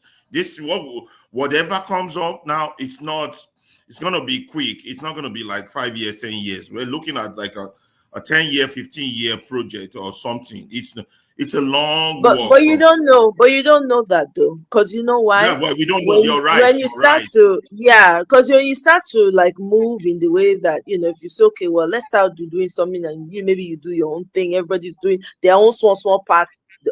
Every part starts to come together. You'll be amazed how he can just trigger some, because what we're looking for is a trigger, really, and honestly. That's right. It's a trigger. Once that trigger comes, that's it. Everything else will just start to fall in place. That's true. That's true. That's true. But we shouldn't stop thinking outside the box. We shouldn't stop talking. We should. My advice. You're right. I'll take your advice, Omoye. I like that. I'm going to start looking into it. See what one could start on one's end, no matter how small. Even if it's only 5 people that are there, it's still something. You understand? But like I will take you on that advice. I would say don't wait for the likes of those that already have a name and a stage. Just start something. Then my advice would be for anybody thinking of in this progressive minded format is that they have to do their best to keep away from the depraved ones among us. And they have to be very diplomatic with the hypocritical ones among us. That's the only way you can have headway, or else they will beat you down right before you finish your sentence. That's right. just my own view. Yeah. So I mean that's up to them, right? So let's say if I go to I know how I feel about the whole Nigeria thing. I know what the time I've put in, educating, talking, shouting, and all of that. If I go to a platform and I see that that's not the direction they're going, I'm gonna excuse myself. It's that simple. So everybody has to. Yeah, everybody needs to have that mindset. You go to a platform, you see, okay, I don't think I fit into this. You just excuse yourself. It's not that big of a deal. There's some people who are able to crack through. They will come, they'll keep going, and then maybe they're able to win 1 or 2 people over and stuff like that. There are people that are good at that. You can't take that away from them. But for me, I can't. If I hear something that's totally against what I believe is good for Nigeria, I'm not going to sit there and listen. I'm going to excuse myself. It's good to put it out there just in case somebody is listening and say, I have to make sure. Particularly the young ones, like that young man, the young people in particular. Jagun, I just wanted to mention, do you know where this thinking is coming from? It's coming from that answer Dele Ogun gave when I asked him, how do we get to our people? How do we get the truth to our people whose head are in the sand? He said, we have to do it exactly the way the Europeans did it to us. That door-to-door Jehovah Witness thing they did. That missionary movement. Is it door-to-door Jehovah Witness? That's the way he described it, I swear to God. The man, and he was right. He said, because, look, he said, what you're trying to change is what has been planted for 400 years. And here you are coming in 2024 thinking you're just going to speak one talk on the internet and people are going to be changed. He said, no, you're fooling yourself. He said, you have to deconstruct our DNA back, and you have to do it exactly the same way they got us. How they gave us the Bible, took our land. Now they gave us the Bible, took our mind. Now they gave us the Bible, took our soul. We are absolutely the street naked. I have to agree with Omoye, what she said to you. Like, you have to start somewhere. And I'm saying this because of my experience. When I wanted to start this non-profit journey, it started like a joke. I talk about my birthday. I'm like, I don't want no gift. The only gift I want everywhere. I want my friends to sponsor at least one mammogram for $20. And before you know it, before the end of the day, we're able to raise almost $1,000. And that was how it started. So last year, October, we did 128 people. We went again this year, February, we did 183 people. And guess what happened? So I was projecting that we might reach 1,000 in the next 2 to 3 years. This year, October, for 5 days alone, we scanned 876 women. We screened them, 876 women. Wow, do you understand what I'm saying? So I didn't wait for somebody that had a platform to like help me amplify it. I'm like, no, I'm just going to start where I am. And that was how we started. So I'm just going to encourage you, if you have that idea, please pick it up. You're the convener, like just start. And before you know it, other people are going to join you. And before you know it, and then also you have to understand that you have to have that spirit of discernment. I have somebody along the way that had to let go, because even though they share the same vision with us, but they were moving wingy, and they just have to go. The other people I have on my board, I'm telling you, I keep saying, if I go to sleep and don't wake up today, I know they will carry the vision the way I want it to be carried. Do you understand what I'm saying? They go to talk about people to give us invoice for mammogram. Before they come to me, they'll have to bargain. Before they come and tell me, okay, I was able to bargain and get this. That's somebody you know. He's not looking for what he will gain. He's looking for how much to help the people. So, and I've been praying about it, and God has been helping me bringing those kind of people my way. So, just like Omoye said, pray about it, pick up the baton. You know what I'm saying? Look for a few people around you that you know share this sentiment. You know they are not sellout. You wake up any day and feel anybody they sell out, cut the person off. No regrets, no apology, no anything. No apology, just chicken and just be going. Well, time is the only thing we have, and we aren't going to be here forever. And the way this thing is going, unless we do something, I don't see a U-turn. I don't see it. I'm sorry. Exactly. I don't and then care. once Don't you sugarcoat start, anybody's news. Yeah. Exactly. And once you start, you have people, there are people you know already who have platforms. Then you can say, hey, you know, can you kind of put this a word through for me here? And then, you know, put it out there. Whoever is interested reaches out to you directly. And before you know what's happening, you have your own group that you're managing. That's just how funny thing. The same way I started this channel. When I started this channel, I didn't know what to do with it. Matter of fact, I was forced to. I still remember. You still remember, right? Not true. I was literally, my sister was the one that forced me, actually. It was like, oh my, go on, just start. I'm like, what am I going to say? Who will listen to me? Who cares what I have to say? I didn't even have any idea. And then, you know, I started anyhow. I started. My initial videos were horrible. To me, they were horrible, right? When I look back now. But guess what happened? Then 2023 election happened. So when it happened, all of a sudden, everything just came together. I was like, okay, this is really what I want to be a part of, because I saw somebody who I felt was a solution to the large problem in Nigeria. You know, so yeah, I know starting is always the most difficult thing. Like I said, it's always the most difficult thing to start. But once you start, you'll be amazed. You'll be attracting like-minded people. You'll just be fine. You'll be running into them. Oh my, do you remember the day one of your posts went viral? Which one was that? Post? Last year. Was it last year? It was after the elections.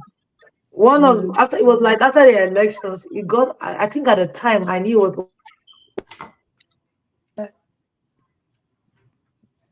You forgot? I can't remember. Okay. For the life of me. Yeah, I can't remember. So we all have we can't give up. We can't give up because it's a generational fight. The problem's been there before we were born. if we got to do something, each generation has to either define or betray their destiny, and we have to decide individually what we want to do. You know, And I think that we are in a very, I think this generation is blessed. The reason why I say that is prior generations did not have the benefit of social media. They didn't have the outlets that we have. We have these outlets, and if we don't leverage on it, we failed. That's what that means. Because social media is one of the biggest blessings of our lifetime. Even though, yes, bad things happen, but social media is the one thing that we can leverage on and actually do what we need to do, to be honest. And if we know what we're doing, and if we can organize properly, you'll be amazed what this can achieve. That's the truth. You know, I've spoken to some young people, and their solutions are so radical and they're so ready. It's crazy. I'm like, wow. You know, and when they give you suggestions about what they think will be the solution, yeah, you can't even question it. It's like, yeah, you're right. That's the solution right there. You know, I think I was talking to a young person recently. It's like, if we have 250,000 people come out, just Abuja, it will be over. These people will run.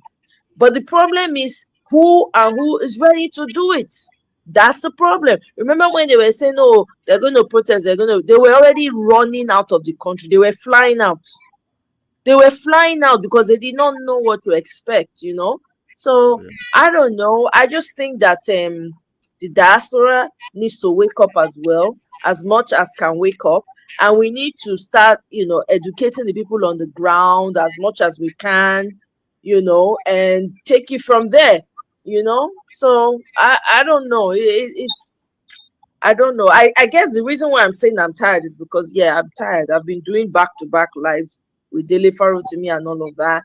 And then some of the information gets overwhelming sometimes. That's I true. wonder, oh my God, when are we going to get it right, you know? And then you have people, you know, going hard on Kemi. Yeah, maybe the funny thing is, see, things work in a way that we cannot understand. You'll be surprised that this Kemi Badenoch thing will be the very thing that is needed. You'll be shocked.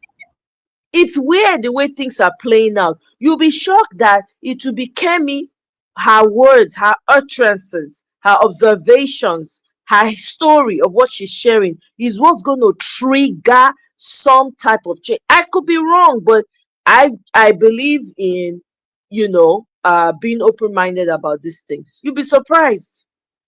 For her to have that, to be at that level and be able to speak, oh my God, it's refreshing to me. I like it, but at the same time, I'm looking at the other side of it and saying, that's why they throw you on that bus. You know, they really, in the end, not they really good like that, but we'll see, you know.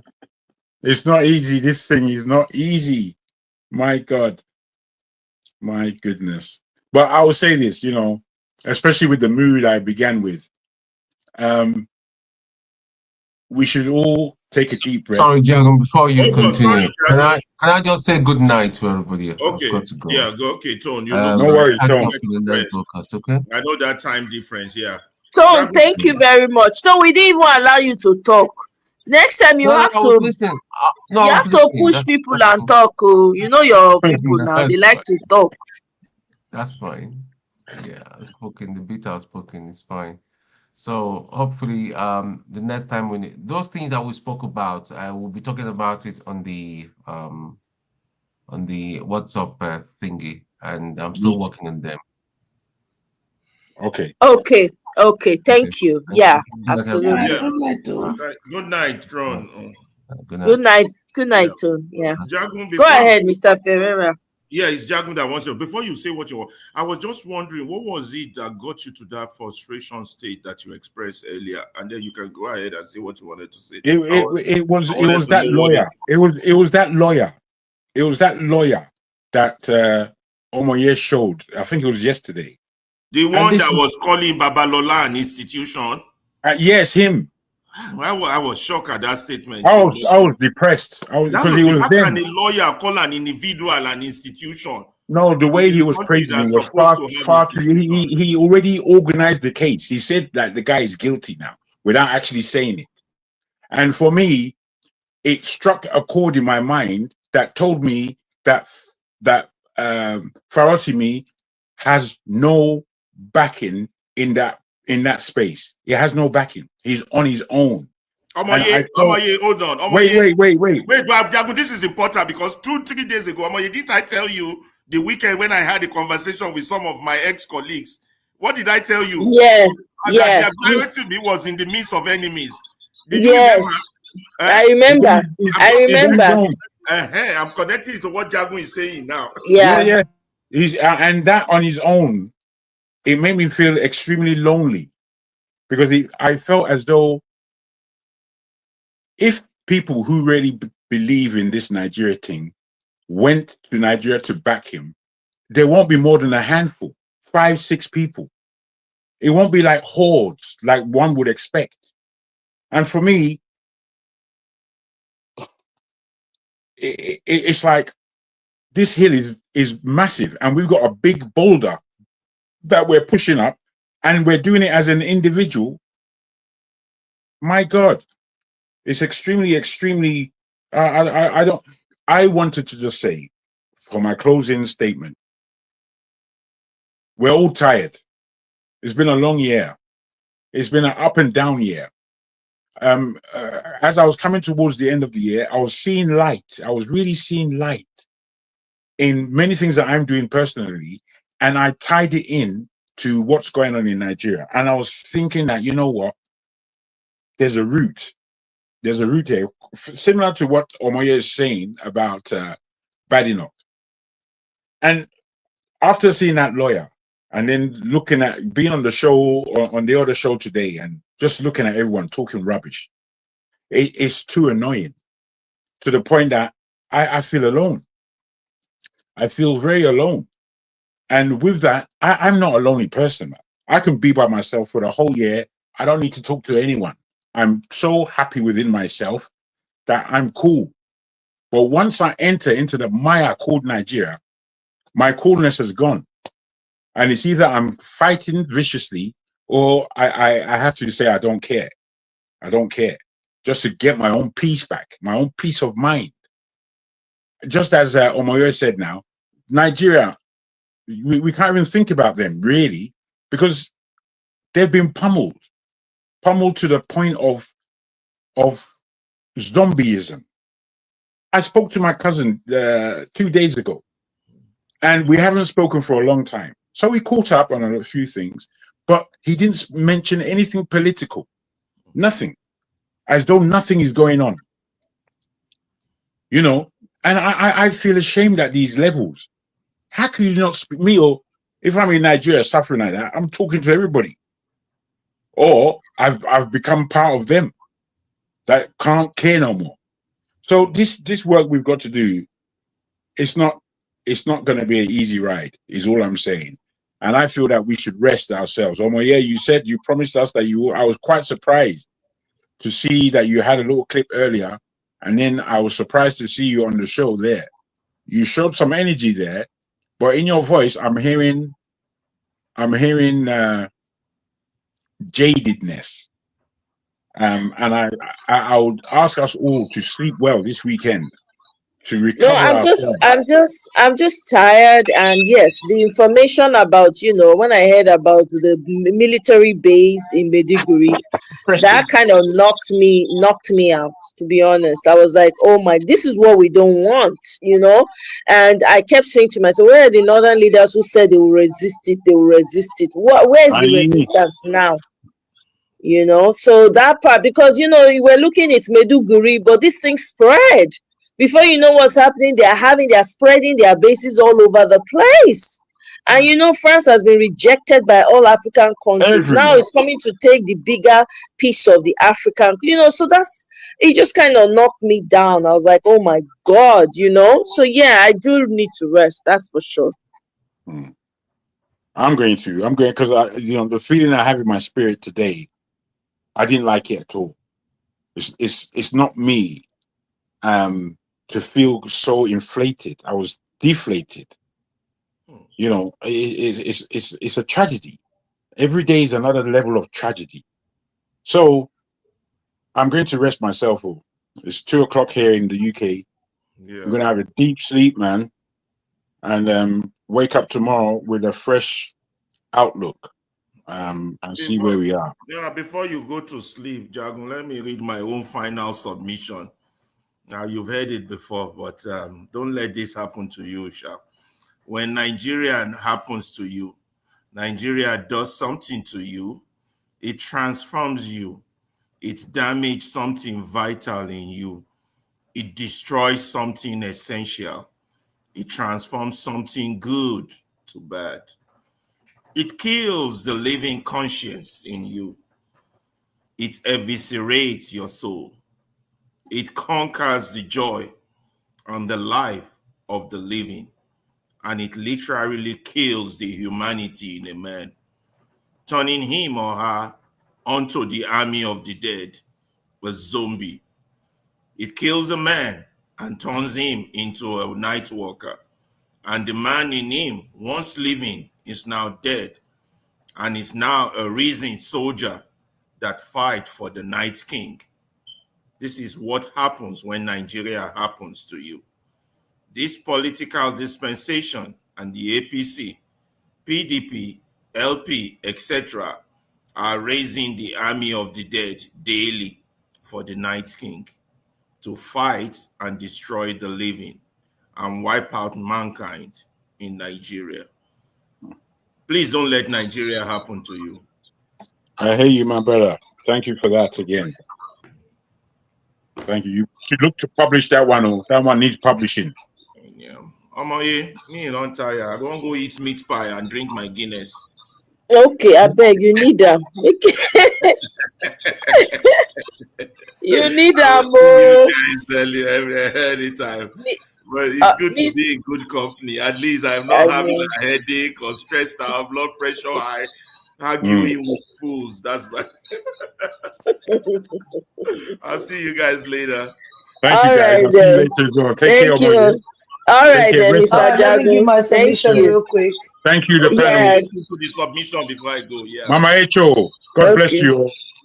Yeah. Let me listen to the submission. All right, so okay, so I just want to say I really appreciate all of my brothers. I've heard them. This is really amazing. Mr. Ferreira, I'm rooting for you. I'm going to keep asking you every time how's it going. So I'm going to be your accountability partner, asking you what's up, how far have you gone? Don't let the fire die down. I know sometimes it can be a little bit draining. We're not going to relent. I think this non-profit work that I started has shown me a lot of things. Imagine somebody finding it out that you have stage 2 breast cancer and you're going to get treatment for free and you're declining treatment. Do you understand? So that's the mentality. So that's the mentality that we have to work on our people. We want to tell them that whatever they're having in the future, whatever they are working on now is going to be what they'll benefit in the future, but they have to be able to see the bigger picture. It's very hard to convince a girl of nowadays that you are a man that have nothing but prospect. Yes. I can't hear you no more. You can hear me still? Yeah, now I can hear. Can you hear me? Yes. Okay. So, like, girls always believe that seeing is believing, touching is convincing. You know what I'm saying? Yeah. So we have to be able to work on the Nigerian people's mindset to be able to understand that whatever they're doing now is a seed, and you can't benefit from a seed immediately. You have to plant and water it and weed the farm to be able to allow that seed to be able to grow in a very nutritional soil to be able to give you the results that you want. So until they're able to understand and receive that, I think we'll not be able to make so much progress. And that's where our own work comes from. Just the way the French people, because people, when they see people coming from abroad, they're like saviors to them. Do you understand what I'm saying? So the same energy that these French people are taking with their army to go and show Nigeria that they can rescue them is the same energy that we will use to go and use and work on our people's mind. Because as an African, I've gone through therapy and counseling, and I don't think I've achieved so much in therapy and counseling from a white person than I have achieved from a black person and someone from a Nigerian descent, because they've understood my culture and they understood where I'm coming from. So we'll be able to give our people more when we go from here and tell them that this is what we've seen abroad and this is what we're trying to tell you. These people that are coming from French or wherever cannot tell you more than we can tell you, because this is our land. I want to be able to come to Nigeria and trek from Abuja to Kaduna and not have any fear in me. But you are driving and you have your heart in your mind, because until you reach home, then you release, you sigh and say, okay, I'm home, I'm safe. I hate texting that statement. I say, I'm home and I'm safe. Why do I have to say that? You understand what I'm saying? That's true. And the Nigeria that we used to have before is no longer that. We want to bring back that past glory. You understand what I'm saying? So That's I'm just going to say, everybody on this panel, I see you, I hear you. Your views are relevant. These missions that we have, we are going to birth it. It's going to come into fruition. It's not going to die. We will send the French out. Just like, is this Senegal or Burkina Faso? That guy, Torre guy that chased them away. We are going to do the same to them. And this Boko Haram, because we know where they are coming from, we're going to send them away too, because they terrorize us enough. Because right now we're in an abusive relationship with Nigeria. And we are ready to work on that. We will cut that off. Do you understand what I'm saying? So I believe there's a light at the end of the tunnel. It's just that we are in a long tunnel right now, but we're still gonna come. And even though I'm claustrophobic, but I believe we're gonna come out of it. So we're gonna come out of it. But I just want to appreciate all of you. Yeah, I appreciate Omoy, I you. love you, sis, and I'll talk to you soon. Love you, Natu. Thank you so much, sis. I appreciate you. Thank you, guys. You've been very inspiring. The African woman is always stronger than the man. I think that. Thank you, guys. I got. Thanks for saying that. That's kind. Is it true? You need to see mommy, then you will know. If you see the woman that raised me, mommy, grandma, God, the woman always stronger. She was the one that held the family together. Yeah, and then they will now say, "Oh, this is why I say men need to respect women." But when I talk, they'll say, "I beg, go see that feminism." It's not feminism; it's the truth. It's only women that are saying that. They don't know nothing, and we see them now. When you tell them the truth, they want to twerk for you. Oh boy, make I leave them. Mr. Ferreira. You like trouble, no? I like trouble too much. All right, thank you very much. I appreciate you, my brother. Thank you. All right, then. Mr. Olumide. All right, we go come dey go now. Mama Echo, thank you all so much for joining. I really appreciate each and every one. Thank you. Thank you very much, Mama Echo. Have a wonderful rest of the weekend and sleep well. Have a good rest too. Yeah. Thank you. So, guys, this is it. We've come to the end of the show. So, my people, I will see you guys on the next one. But in the meantime, please, everybody get role to play. Don't just sit there. Don't just fold your hand and watch things. Just, add your own voice. Use your social media platforms. It doesn't matter even if it's only 2 people you have there. Let those 2 people shine. Let them know what's going on. Because everybody, all hands on deck on this one. If you're tired, please take a break. Like I need to. I really, really need to take a break and just chill out and then come back. I'm going to avoid the news so that I don't see things that will trigger me to come out. But anyway, have a wonderful evening, guys. I'll see you on my next one. Bye.